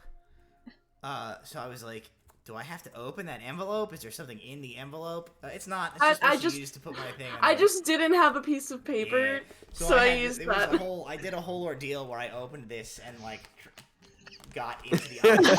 Like, is there like, do I need to get something out of here? And it's just not. So I just got pumped super hard. But this is I haven't looked in it, but I'm convinced it's dice because it rattles. The dice or it's broken. It's either dice or it's Ooh, Velimir themed dice. As well. Oh, Fancy. yes. Themed dice. That's right, I forgot you have the wrong Now camera. that you have little dragon dice that aren't green, so they won't get eaten by your That's green right, screen yeah, I can- when you show them off. Mm, These are Awesome. like a metallic Very good red. choices, everybody. yeah, so many great gifts, guys. Yeah. GG, everyone. Oh, I have my green screen turned off. I'm an idiot. It's like holding this up for nothing. Yeah, you were holding up to the camera that doesn't do anything. This stream is Oh, wait, just no, it does do watching our something. Discord, so there's just a green tarp yeah. behind me for everybody to look at. Oh goodness! Sorry. Hey, You trained yourself well. 2021, huh? 2021 gift too. exchange. Hey. Hey. In the Hey! GG, everybody. Happy holidays. Wow. Yes, happy Yeah. holidays, everybody. Happy Giftmas. Put this over here so we don't break it. Alrighty. we're Also, ready. this exactly fits all of my Walter themed dice Yay, I'm Just like- glad. pile of. How'd you even get Nice. this mini? How'd you even do It's a that? Forge Mini. I made it. Oh my god. You made it? I mean, I didn't like. That's I didn't crazy. handcraft it. I made it on here. Well, the Hero Forge made it. He bought a Oh, 3D printer okay. pen Fact. and he spent years. Fun fact: I crafted the STL file on Hero Forge, and then I found a dude who could 3D print it for me and overnight it to me because we were running out of time and I needed it done. Oh. Damn. That was That's really so cool. cool. Neil. Just realized I'm wearing a gray sweater today too. Outstanding. Wow. You match. Bland. Okay, so now do we have to get off of here? Yeah, now get out of here. Okay. Okay, Love you bye. guys. Thank you all Bye, everybody. for Thank you. being Happy great Gift-a-palooza time. exchangers. Goodbye. Bye, Bye. everybody. Take care. Boop, boop, boop. Boop, boop, boop, boop. Hey, I was we're gonna back. log off too. Just please. Yeah, what if I just shut the whole thing down Nope. right now? And we're back. And we're Me yelling at Jason about Chrissy's bathroom, maybe my favorite clip of this show of all time. She's not in the bathroom, Jason. I think my favorite part was that all of us were dying, and Victoria just looked 100% done with your crap, Russell. Let people enjoy things, Russell. I let everybody enjoy things, just not you. That's There we go. fair. It's not Now a that big we've had a raucous time exchanging gifts and having fun, let's like give everybody whiplash as we fully change emotional gears and go back to the fact that you guys are in an invasion of a major capital city in progress. deal. With apparently a Meanwhile- guard group. Meanwhile, in our fantasy land, we rejoin the Fool's Errant and Velza Ardon, their honorary fool, as you guys exit the Ordinum Libri enclave here in Nuviria back onto the streets of the city and begin to follow Walter's familiar, Morgan, who has been instructed, lead us to where Tyrus Luther is. So, you guys are moving north, sort of like vaguely northeast, towards the gate that bridges the that separates the ambassador's ward from the guild ward, which you know is the only the guild ward is the only way to access the upper ward, the large gate in the sort of like southern portion of the guild ward separates the very interior ring where the upper ward, and then inside that the walls of the keep of Castle Mithlinde are. So you guys are heading towards the this gate. Morgan kind of leads you through the streets. She flies and sort of kind of like alofts higher, kind of circles a couple times, and lands on the the battlements of one of the gatehouses of the gate between the ambassador's ward and the guild ward, and you see that gate is currently being manned by Ignean soldiers. By rough count, you would say there's probably 10 of them, kind of just like holding this gate. It is open currently. They have not like shut the portcullis, but they are just kind of defending this position as you guys approach. They don't appear to have like spotted you or anything at this point. What? How far? I'm gonna like turn it into everybody else and say, do you want to try to blast in? Do you want to save resources and try to sneak through? I mean, they're protecting from the Igneans. We are not Igneans. We are. Oh wait, sorry. here for I the- thought the Ignean soldiers like were. No, Igneans are holding that gate. Oh, Igneans Igneans have are holding taken it. and Okay, are my holding brain the gate. froze and I thought it was yeah, regular guards. Uh, Okay. that's probably the rear guard. And Morgan is perched atop one of the gatehouses.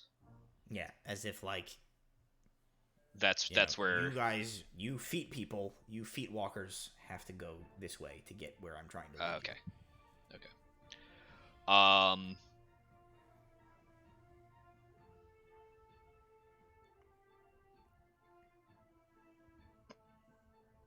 No. Do we know a way to sneak in? This should be the only way in. Unless You know another way in. Do we? No, Alar's looking at Velzet. You know another way in. To the DM outside of game 2, I know another way in. You could. How high is the battlement? Let me double check the height of the walls here in the area. I want to say they're 50 feet. Is there a window to the gatehouse that's above, like, not quite 50 feet, but, like, below? Yeah. And probably 30 feet up to the, second level of the gatehouse on either side of the gate there. Would I have to roll like a history or something to know if I know another way in?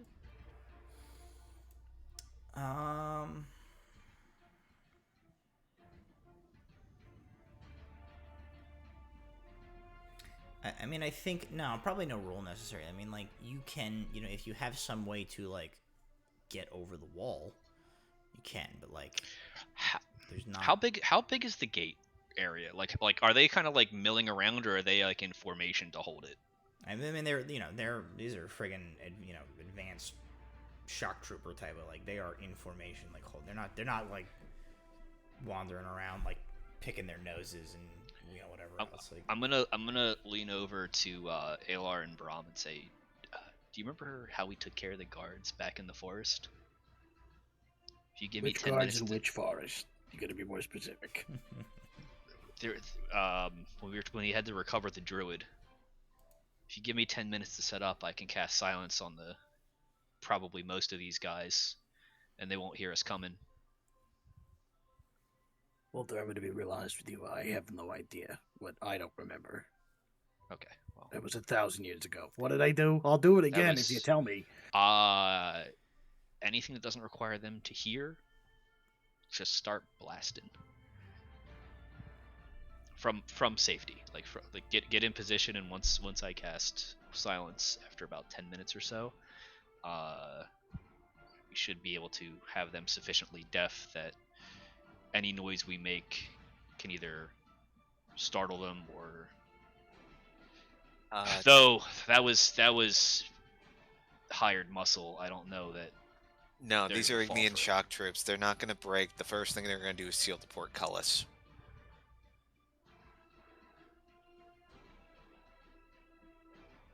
They can't seal the portcullis if they never hear the call.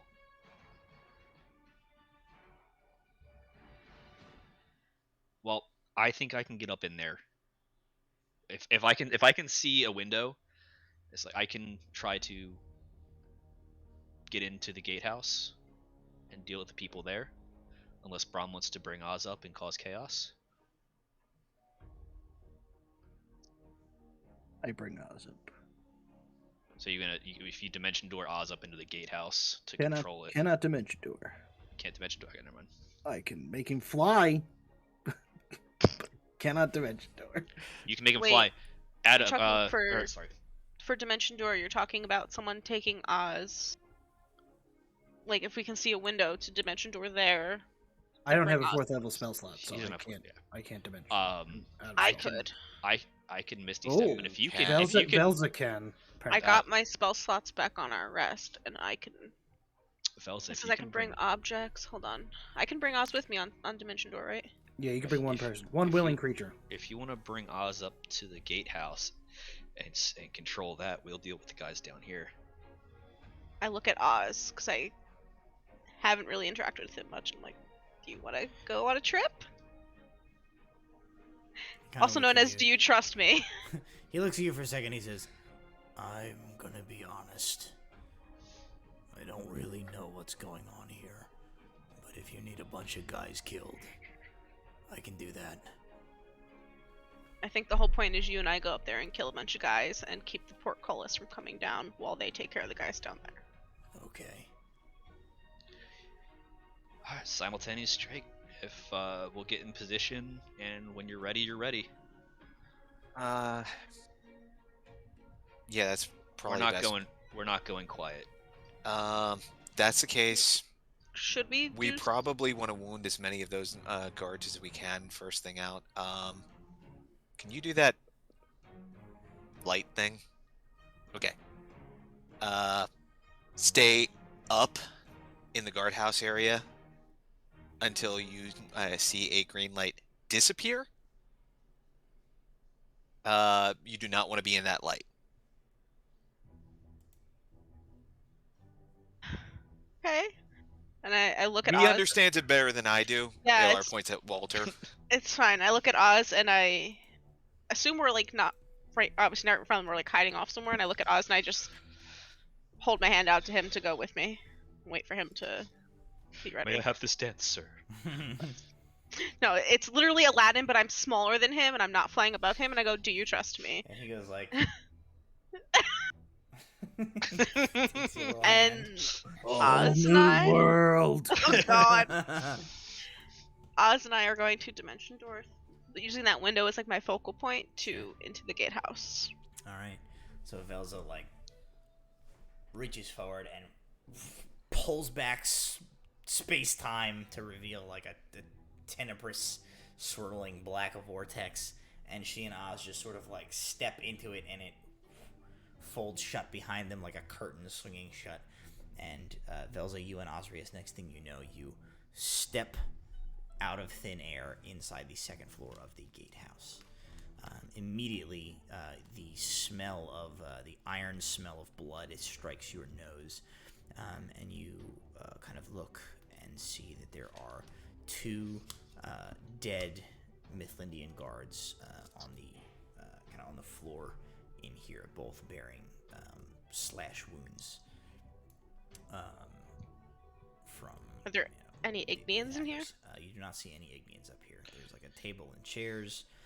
There's a post where it looks like they are they would watch either side of the gate from up here, but this is clearly this is like the like the guard room as opposed to like you don't see the mechanism for like dropping the portcullis down here or anything like that. I'm gonna quickly message Alar and tell him there's nobody in here. The portcullis piece is not here. Right. Quietly as you can, try to find it. Oz and I will go quietly and carefully looking for. The only place to go is downstairs to the like. Would it be like lower behind floors. the guards at the gate then? If we were to come down? It would be roughly. so imagine like the two structures on either side of this, and the piece that goes kind of forming the gate within which like the portcullis is is located. You were in like the second floor of this. Down below the first floor of this, there is like a door that would lead you basically out like kind of into like the gate. The gate itself is like is probably like 10 feet thick. And your door enters kind of into into that area, so you're sort of like descending down and then potentially going out, you're like amidst where they are kind of milling about. All right. What? Know where the portcullis controls are, just knowing rough I architecture. mean, you would assume it's probably a lever of some sort in the lower portion beneath where you guys are right now.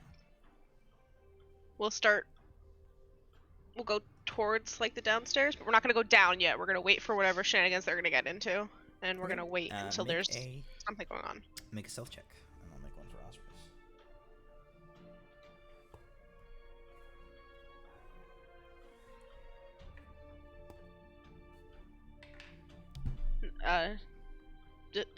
Dirty 20. Okay, Oz gets a 13. So you guys proceed across the floorboards of this. At one point, Oz steps on a board that kind of creaks under his weight a little bit. You guys freeze. You don't seem to spark any interest from that though. And you guys approach kind of the top of the staircase. You can see the lamp light from beneath is illuminating the chamber down below. You do see the shifting of the shadow coming from below that indicates to you that there is somebody down there who is moving around and is casting a shifting shadow in front of the light source down below. Wait. Okay. Alright. I am going to get within 100 feet of there, with whatever cover I can muster, house corners, whatever. And once I'm there, I will try to get as many in a 30-foot radius sphere. So make sure that's inside the portcullis and make make them work for it. It does go around corners, but it won't go through a door or a wall. So that way, if they retreat, their choice is retreat further into the light or come out to face us. I guess make a centered. stealth check approaching to see if they notice you, what you get in range. That's a 5. So how close do you got to get to them for this? So 120 feet. Okay. Is maximum rate. So I'm gonna get within. Try to get within 100. Okay, so I think probably because that range is so long, as you get within range, you're kind of lurking along the storefronts and building fronts of this. As you sort of get within range, one of the guards from in this gateway kind of notices, shouts something in Ignian, and whacks another one of the guards and gestures to you, and the Ignian soldier that got jostled kind of looks at you, and in common he shouts out to you there. Get back in your home. My chamber pot was full. As they say that, you get within that 120 feet. So my chamber pot was full. I had to go borrow one from my friend. I'm sorry. And then I'll try to duck around a corner. Okay, so you sort of back off. Okay, make a deception check.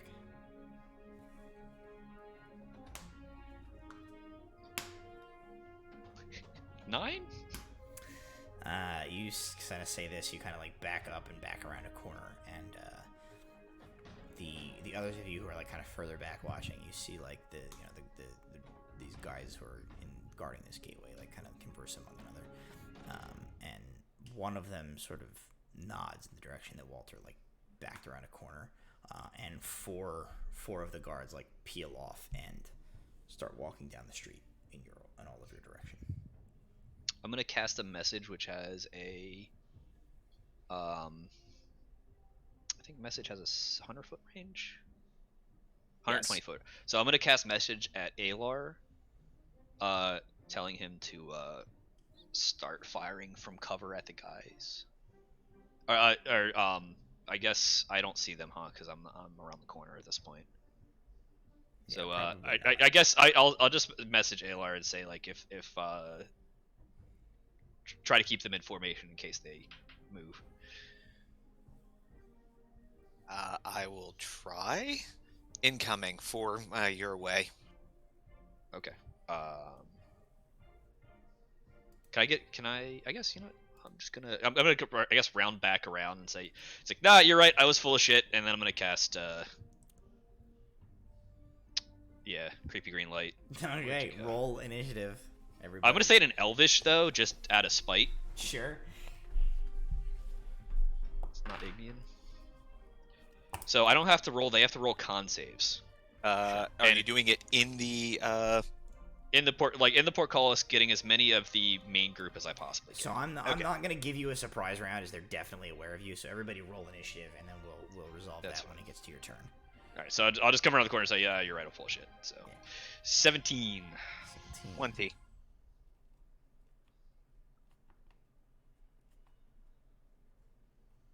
Uh, 19. 19, Brom. Okay. You want mine too? Yep. 16 total. 16. Vels, yeah, because you guys can kind of hear this exchange get shouted down the street. Oz gets a 13. Oh man, these guys do not do good.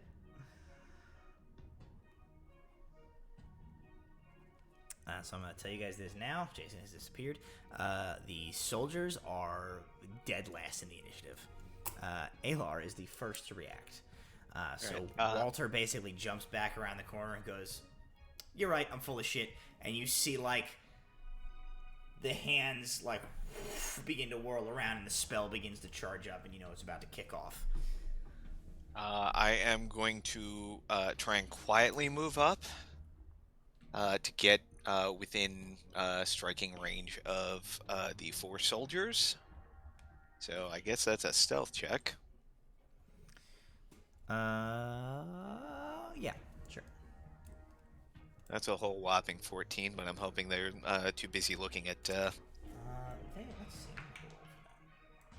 see. They don't appear to be paying a special attention to you at this point, as Walter is definitely drawn attention to himself.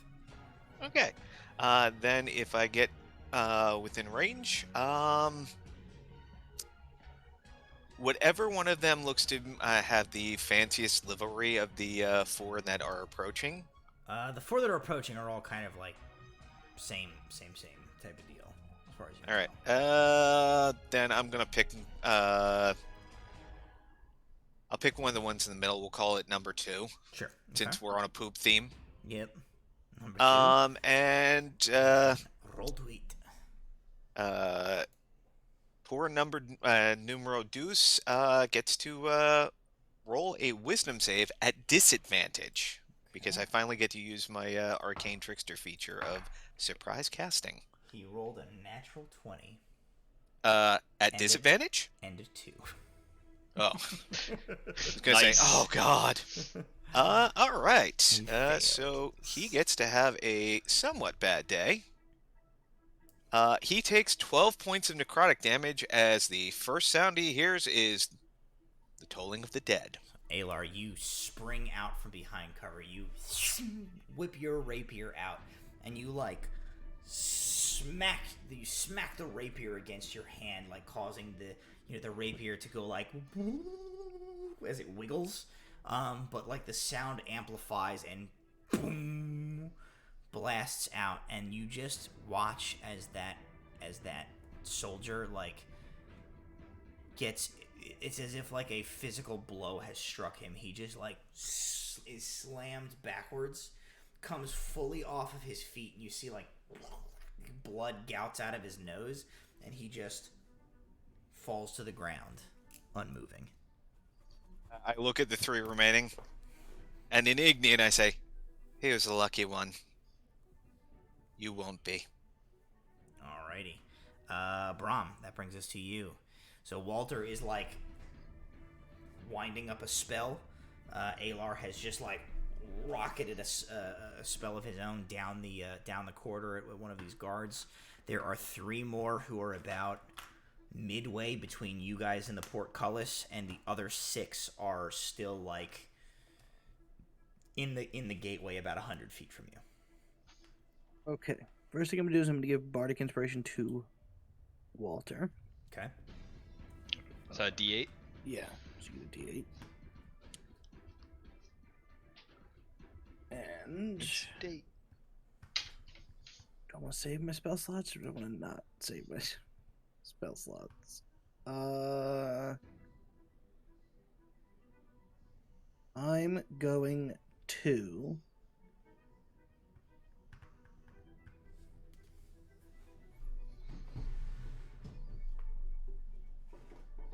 What kind of weapons these guys carrying?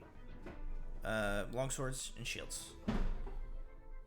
I'm gonna heat metal on They're whichever wearing one is. armor too. They are also all wearing When I plate armor. I'm gonna heat the armor of whoever is like in front. Okay, that's fine. One So of like the closest to me. 5 main guards. Number Yeah. one. So he'll take his damage on his turn. Okay. I'm only casting that at second level, so it's not gonna. Yeah, it's Okay. not gonna be. Alrighty. No And that's it. problemo. So you do that, Brahm.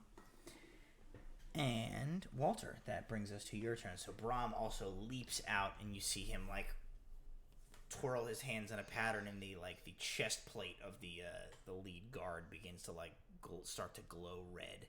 A spell whips past you from one side as Alar fires it off, and your creepy green light begins to coalesce. Yep. As Brahm steps out, he'll heat the metal on the guy and then hit Walter on the shoulder. and go, "See if you can hit." Walter's considerably ahead of you guys. Walter is Well, I'll be almost on top. I'll of these shout to 5 Walter, guys. "See if you can hit the target," which is my bardic inspiration. As I So- ignite him, as I make a man glowing red Walter, hot. there are 3 guys who are maybe 10 feet from you. One of whom just got dropped by Alar. The other 6 are about 50 feet away in the portcullis opening. And they're holding formation. They are holding formation. Yes.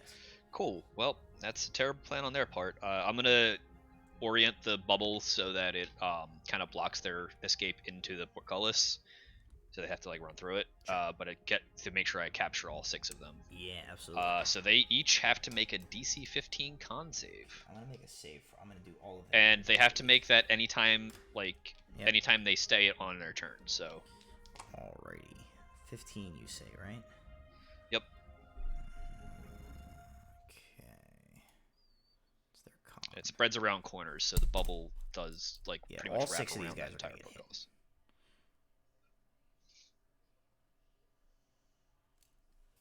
Sickening radiance. Rough. Dim greenish light Rough. spreads within a 30-foot Does radius this sphere take centered effect on on a their point you turn? choose. When a creature moves into the spell's area for the first time on a turn or starts its turn there. So however you feel like handling that. When we get to their turn, we'll resolve that. I know which one's failed and which one's saved. All right, so this irradiated green luminescence, just sourceless, so it casts no shadows. It has no direction, no point of origin. Just boom, erupts inside the portcullis Velza. You see this from your position, at the kind of top of the stairwell. It just sort of beams through the doorway where you're standing, and you hear the commotion begin outside as you and Osrius are upstairs. I am going to, if they're still within 10 feet, I am going to run back towards the group after casting it. Fair enough. It's just before I start Yeah. casting or getting hit a lot. Sure. Yeah, that makes sense. So you backpedal, Walter. Backpedals away. All right, Velza, what are you doing? Oh, they said don't go towards the creepy green light. They did say that. But from what I can see on the stairwell, I'm gonna move down because I'm assuming all of this is Same not as happening at the outside. bottom of the stairwell. Yeah, same So I'm happening gonna kind of creep down the stairs until I can see somebody, but not go anywhere near the creepy green light. So you can see a guy standing directly out in the gateway outside. So when you come down, there's another guard room here. There's some tables and chairs and things like that. You do see a big friggin' lever on the wall, the interior wall, or the wall that is against the the other side of that wall is the opening for the gateway. There's a door. It is open. There are another 3 dead Mythlindian guards on the floor down here. But you can see a guy. You can see an Agnian soldier standing on the other, like the outside beyond the door to this chamber, currently being bathed in this green light. So he's in the light, but he He's in doesn't the see light. me. He doesn't see you. No, they're all looking, Right. down the street from you, where you were coming, like basically, from their side inside this building. I'm going to firebolt that guy. Roll the hit.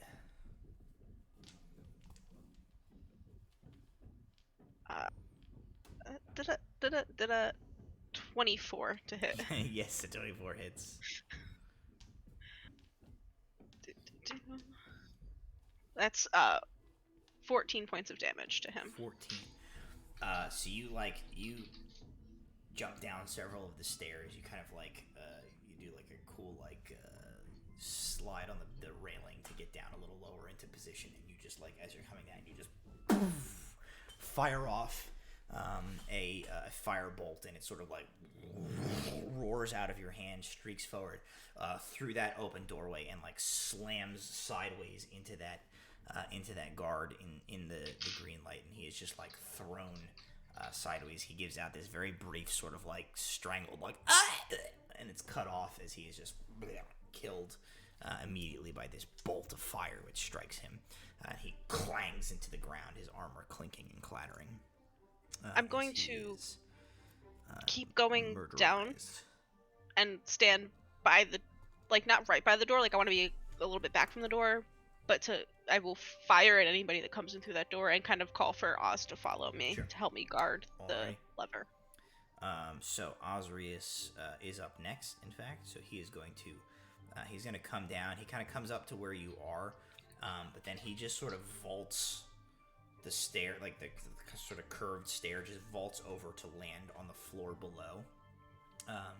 Just hits with this thud and pulls his axe out and just plants his feet in the middle of the room, and he's going to hold his action. Anybody that comes through is getting whacked. That is going to be Osrius' turn, which will bring us to the soldiers.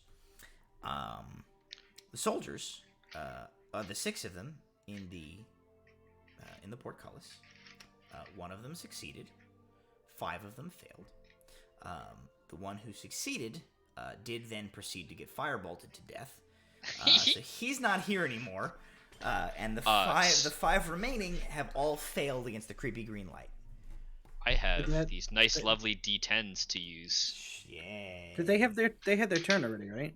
No, This is their turn. This is their turn. That guy's gonna take. I'm gonna get to those. I'm doing the guys in the portcullis first. The guys that you guys are fighting are the group that advanced. We'll get to them after. Fine. I just wanted to make sure I didn't miss the damage. I have a feeling 6 guys are about to die immediately right now. 9, 4, 2, and 3. So 9 and 9 is 18 points of radiant damage, 1 level exhaustion, and they are all glowing green. So you know how in the Terminator movie, Sarah Connor has that dream where she's rattling on the chain link fence, and then she gets a nuclear blast, and she turns into a skeleton. That happens to 5 dudes as this creepy green light literally vaporizes these 5 guys inside their armor. They boil and disintegrate to death, just and there are 5 distinct clatters of bones and armor that hit the ground as these dudes all are vaporized by the creepy green light. The now 3 that remained, which had run up because one of them got plugged by Alar. One of them will take his damage from his heat metal. He's gonna take 13 points of damage. That guy just is running towards you. As the fight breaks out, they begin pulling out weapons, and this guy pulls out his sword and he gets it into ready position, and then goes ah! Drops it. It clatters to the floor, and he begins just clawing at his breastplate, and he's ah! Screaming, and you just you hear You hear like the George Foreman grill sound of his like torso being cooked by his own breastplate, and he like falls to the ground, scrabbling at his own armor until he just falls to the ground, and eventually just sort of like stops moving and is dead. Leaving us with soldiers 3 and 4, who are going to use their movement to catch up to. Who are going to run up to Walter. They have 40 feet of movement? They do not. They're going to sprint to get there. Actually, no, that's not true. One of them is going to sprint towards you guys. One of them is going to sprint back. But he like runs and he like skids to a halt. He went running to, seems like he went running to go and try and like slam the portcullis shut. But he like turns around and comes back and stops before the border of the creepy green light and the like boiled corpses of his compatriots. So he just stops right there. The other one is going to chase down Walter, but he basically like uses his entire action to like he's basically like Walter is backpedaling and this guy is like running after him. Is what we accomplish on this turn for these guys. Alar, that brings us to you. I am going to dash. Okay. And I'm going to throw another Toll the Dead at the one that's in Walter's face. Okay. DC 15 Wisdom save. Okay. Go ahead, roll damage. He has not taken any previous damage. He'll roll a D10, I think. Sadly, only 6 points this time. Okay. So again, you just like twang the end of the rapier, and it sort of like boom, reverberates through the air. He sort of like staggers as he's chasing Walter, and as he rights himself, you see like a little bit of like blood is like trickling from his ears beneath his helmet, but he is still upright. And as Alar's charging to him, make your peace with your false god. And he says it in Ignian as well, just for that extra insult. Okay. Brom, that brings us to you. So there are 2 guards still on their feet. One is like stalled in front of the border of the creepy green light, probably 60, 70 feet from you.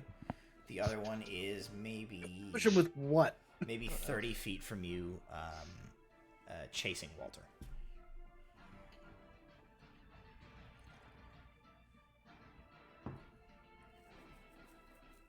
Let me just. Jason kept whispering push, and I'm checking to see if I have anything that pushes. I don't think you do. I don't think so. No, the Bandor doesn't. I'm just gonna save the spell slots for more important dudes. So I'm just gonna good old short bow it. All right, roll the hit. Not great. As a 12. Who are you shooting at? Whoever's Closer guy or the closest. further guy? Yeah, Close whoever's guy? Okay. closest. So you fire, and the arrow sort of like it strikes true. It hits him, but it like hits a piece of his like plated armored self, and just sort of like clatters and falls to the ground. Alrighty, Walter, that's going to bring us to you. So there is an injured guy chasing you. Well, shovel time. I'm gonna I'm gonna break out Old Faithful and Shillelagh and go ahead and give him a little whack with the shovel. Roll to hit. Ooh, it's only a 12. So you're backpedaling. This guy sort of gets like Toll the Deaded and sort of staggers and like stumbles forward a little bit and presents you with like the sweetest opportunity to just El Kabong the top of his head with the shovel. You sort of like you pull the shovel out, and the magic springs forth from your hands as you come on the downspring, like illuminating the shovel, and you swing forward, and at like the last moment he sort of like rights himself, sees the shovel coming down, and like throws himself out of the way. You just like whiff with the shovel, and it like slangs into the cobblestone street between the two of you. I am. He dashed to get to me, so I'm gonna like kind of hold my ground, I guess, Okay. and hope for the best. Alrighty. Vilza, that's gonna bring us to you. So you are inside. You definitely firebolted a guy, and then you heard what, if you had to guess, was roughly the sound of 5 dudes getting baked inside their own armor by a magic spell. And so you are inside this gatehouse with Osirius. I forgot about my bardic inspiration. Oh, you did have a bardic inspiration. I forgot. Yeah. Yeah. Well. So what is your what's your maneuver here, Velza? From what I can see, if I were to step outside of this door, I will step into the green light. Yes. My ass is staying put. Probably a smart decision. Alright. Is there a window there, though? Like, looking out? Down here, no. Okay. I'm just gonna wait then, because I cannot do anything. I don't see any guards, and I'm not gonna be stupid and walk out into the green light, so I'm gonna stay right here. Osirius goes after you, and he will similarly hold his action. He was like, I think we got the lame end of this. We did, but that's okay. That means that we get to kill, hopefully, more people later. The soldiers are going to go. The one closest to Walter is going to take a swing with his sword. I'd be shocked if he missed. 19 hit. Yep. He does 6 points of slashing damage. And I have advantage to make concentration Go checks. ahead and make that con save to see if you maintain creepy green light. So 1 and 2. With advantage, it's 22. Okay. Natural you 20 definitely to save. So, And 6 points. soldier, the last remaining soldier, so soldier near you, hits you with his sword. The other soldier is like, kind of like looks over his shoulder to see this happen, sees you get hit with the sword, turns back, like sees the creepy green light stays in existence, and he just, you guys kind of just see him go like, and he goes, Forinvalia! And he rushes forward. It's DC 15 con save. Sure is. Oh, he gets a 16. He saves against the creepy green light. He does. He rushes. Save against an axe to the face. He rushes forward. All I can think about is the scene from The Shining. Yeah, he runs. He sprints. He kind of jump, long steps over the crumpled corpses of the other guards. He rounds the corner into the guardhouse and swings around, reaching for the lever. And as his hand comes around and grabs the top of the lever, he somehow he manages to make eye contact with Velza and Osirius simultaneously. And Immediate firebolt. Both of those held actions go off. So Velza, you can roll the hit for the firebolt. Osirius is going to take a swing with his axe. 18. That will hit. Osirius also hits. I want Oz to go first since he hasn't done anything fun yet, so I'm gonna let him swing first. Okay. I don't want his bloodlust to get built up too much. I gotta double check something real quick.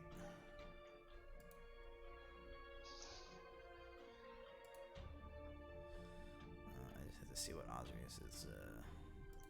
Pretty sure we just committed a war crime.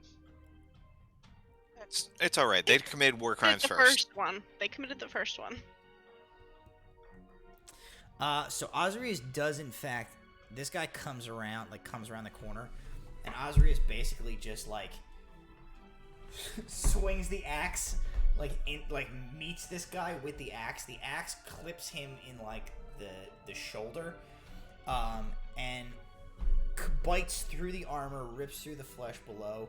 Doesn't quite hack the guy's arm all the way off, but the arm you just see sort of goes and is just sort of dangling off of him, and he screams. and the still good arm like grabs onto the lever for the portcullis. That's 9 points of damage of firebolt to Right, him. and like as the arm grabs onto it, the firebolt like boom, slams sideways into him. His arm just sort of like goes limp, flies off, and he is blasted dead into the side of the wall in there, without successfully managing to like slam shut the portcullis door.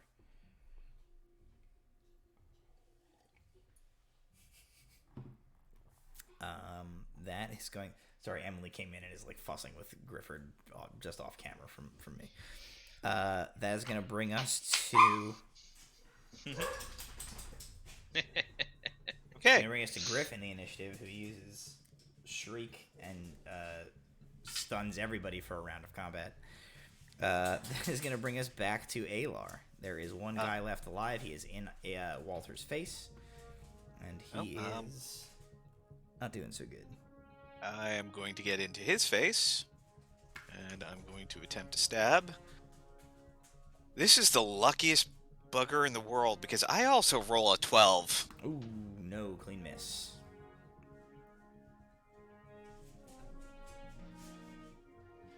That's all I got. All right, Braum, that's going to bring us to you. We'll try the same thing I did last time. All righty. 15, only slightly better. 15, not quite going to cut it. Does not quite beat his armor class. Cool. Another arrow We'll, sort of, like, we'll just plinks off of we'll all this guy. just take a mulligan on this round. Walter, that brings us to you. There's a guard in your face.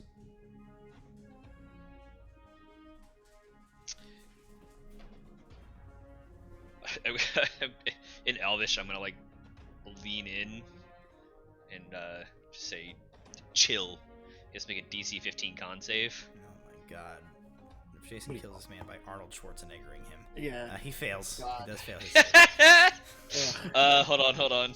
It's he takes 7 points of frost damage. Oh my god. This whole time we didn't realize that he was in fact a goon on ice skates. You just sort of like thrust that hand forward, and the like chill touch hand comes out and just like passes through his neck. Goes. Oh no, this is frostbite. This is frostbite. I thought this was chill touch. Yeah. No, I just he's chilly. So you do. Is this a touch spell or is it a range? No, frost is at will range 60 feet, but it's a con save, so it's not an attack spell. Gotcha. It's just. So you just backhand him with like spectral icicle, and he just gets killed. He does like get He does have slapped down. disadvantage on his next weapon attack. With his next Jesus, weapon attack, he has Rowan. the ultimate disadvantage on his next weapon attack because he is dead because all of his throat and viable breathing organs got frozen and turned to shatterable glass chunks, and he is dead, which takes you guys out of initiative. Cool. So they didn't raise an alarm, thankfully. That was 10 of them. I assume there's a few hundred more. Probably. Morgan, if you will, and then I'll The gesture. creepy green light is gone now. I'm leaving it up because if there's more of them, I do this. I'm just gonna have her check around first to see You if leave it Okay. up, you do in fact trap Osrius and Velza inside the gatehouse. I'm not gonna leave it up permanently. I'm just having Morgan check first to see if there's anybody nearby that we could possibly bait into running into the creepy green light. Make a perception with Morgan. Alright, she has her own doodly doo, and she is currently Sure does. she's currently a +3, so whatever this is, +3. How's a 21 sound? Morgan alights from the or alight is to land. She does the opposite of that. She takes off from the eaves of this gatehouse, kind of flies past it, does a quick sort of like loop around the small courtyard beyond, and then kind of comes back to you and gives like a quick sort of like caw, and turns in the direction. You look, and you guys see a rapidly approaching cloaked figure coming from the far side of the gate, like coming towards you guys.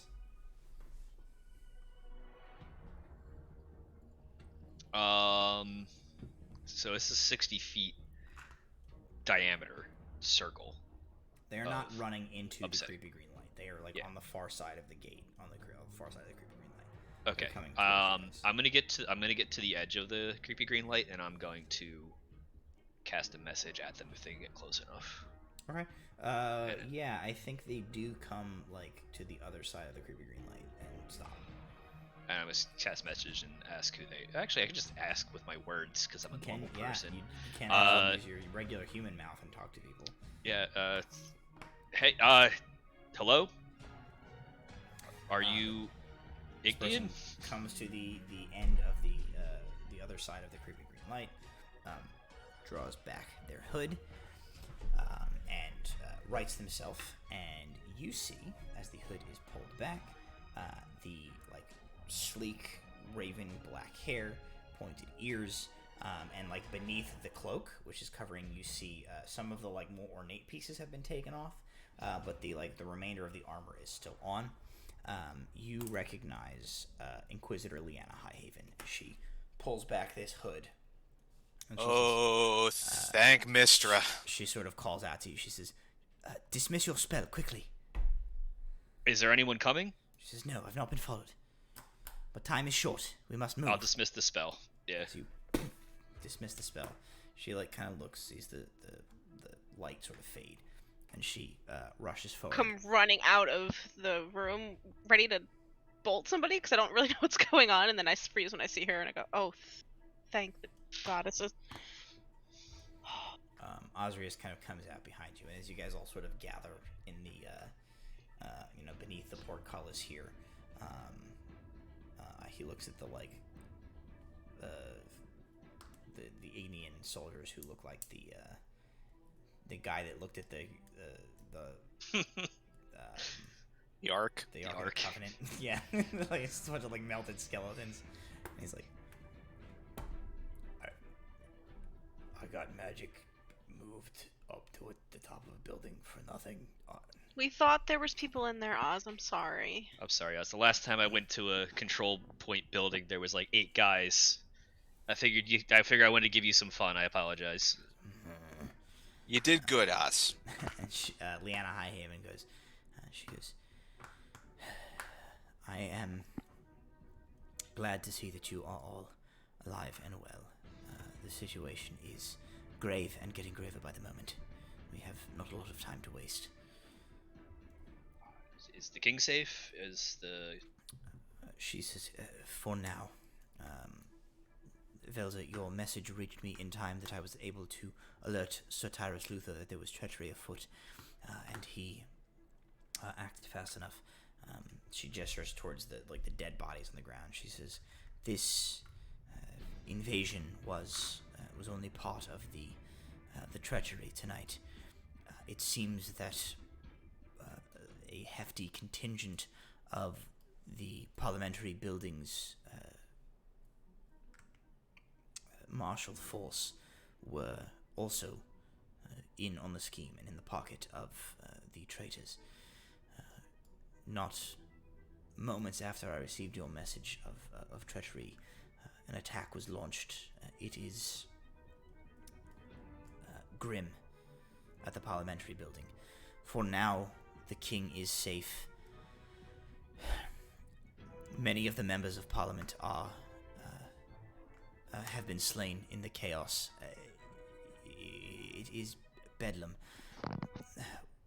But the king lives, as do a number of his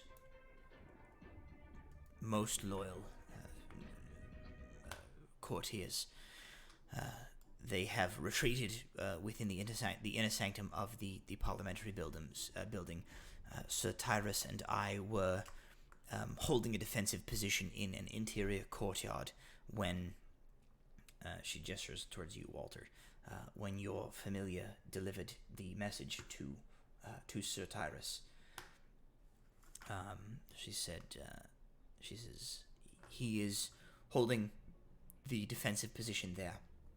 But I was able to make my way from the building and alert the palace. They have the guards there have secured the palace and mobilized enough of the city's defensive force that they have taken and set up a defensive position in the guild ward's plaza. Currently, the defenders of the city hold the gate to the upper wards and have prevented the Ignean forces from proceeding any further. She gestures kind of like, past you, the direction you were moving. She says, as far as reports that have come in paint the picture, it seems about half of the force that made it into the city before the portal was shut down, I assume by the lot of you. About half of them have made their way directly to the guild ward, attempting to seize the parliamentary building and Castle Mithlinday, and the other half have split off into parties which are, even as we speak, roving the city and laying waste to any of the any guard outposts or pockets of resistance that they find. She says, I will tell you this much. The defense goes as well as it does only because we had the forewarning delivered by the group of you, but it does not go well overall.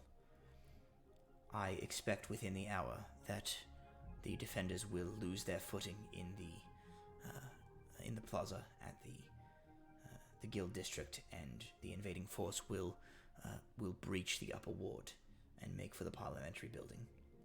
Sir Tyrus is preparing for a retreat to attempt to fall back to Castle Mithlinday and its defenses there, but only if he can hold out long enough to make such an escape.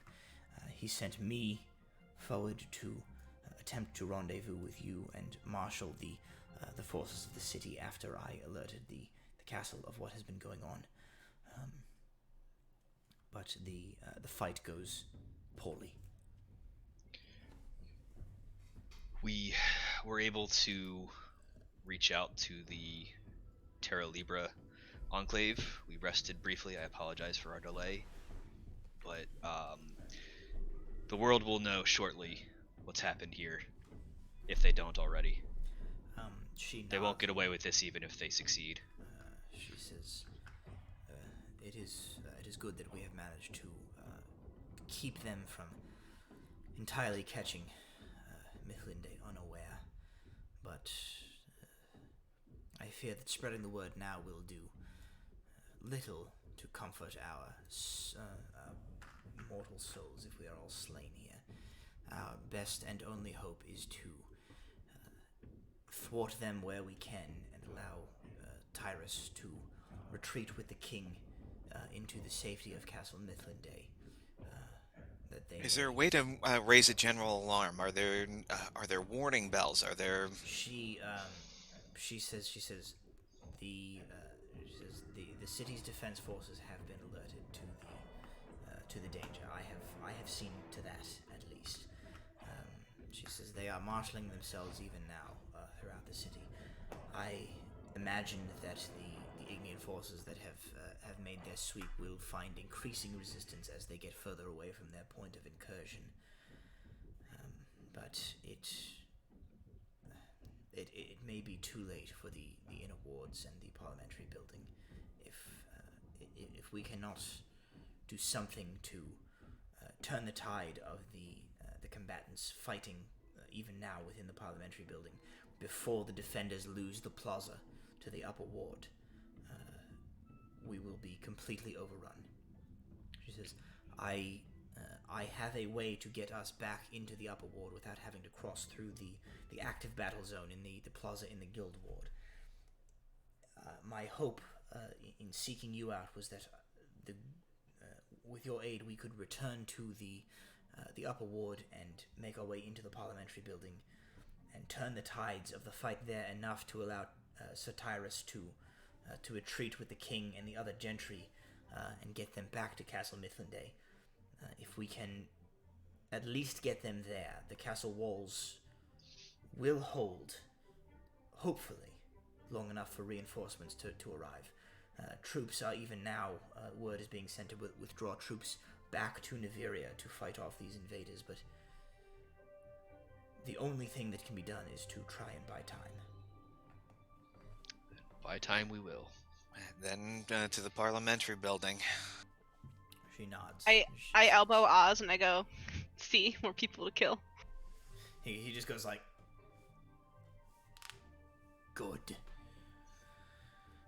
And Leanna pulls the sort of the cloak that she's using to disguise the shininess of her armor back over her head. She goes, follow me swiftly and quietly. Before we leave, do any of the dead soldiers have a helmet or something that identifies them as like a officer of some kind? Not that you can tell. Okay, never mind. Okay. So you guys set off with Leanna Highhaven. She begins to lead you deeper into the guild ward, sort of in the general direction of the Grand Plaza that you know leads up into the upper ward, the gate to the upper ward that's currently being held by the city's defenders. As you follow behind her, again, that sort of eerie sense of calm in the city strikes you. You know for a fact that there is a sizable battle taking place here, and an invading force has swept through the streets, but the amount of damage and destruction that seems to be left in the wake of this invading force passing is extremely minimal.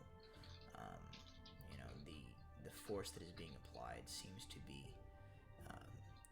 strictly applied to resistance, and anybody that doesn't get in these Ignians away does not seem to be being hassled at all. No buildings have been messed up. Nobody has been harmed that you can see as you pass through here. You see the bodies of guards and city watchmen and things like that scattered about periodically, but you really don't see any civilians having been harmed as you pass through. So it sort of leads to this odd, uncanny valley of running through these streets in this situation where you know that the city is teetering on the brink of falling to an enemy force, but it is at the same time, as you look around, it is like any other quiet night that you have ever experienced in the city as you run through the streets of Niveria, heading to make your way inside the walls of the upper ward to aid the defense of the remaining members of Parliament and King Roland Aldo of Mythlanday from the invading Ignian Imperial Army. And that is where we'll end tonight's session.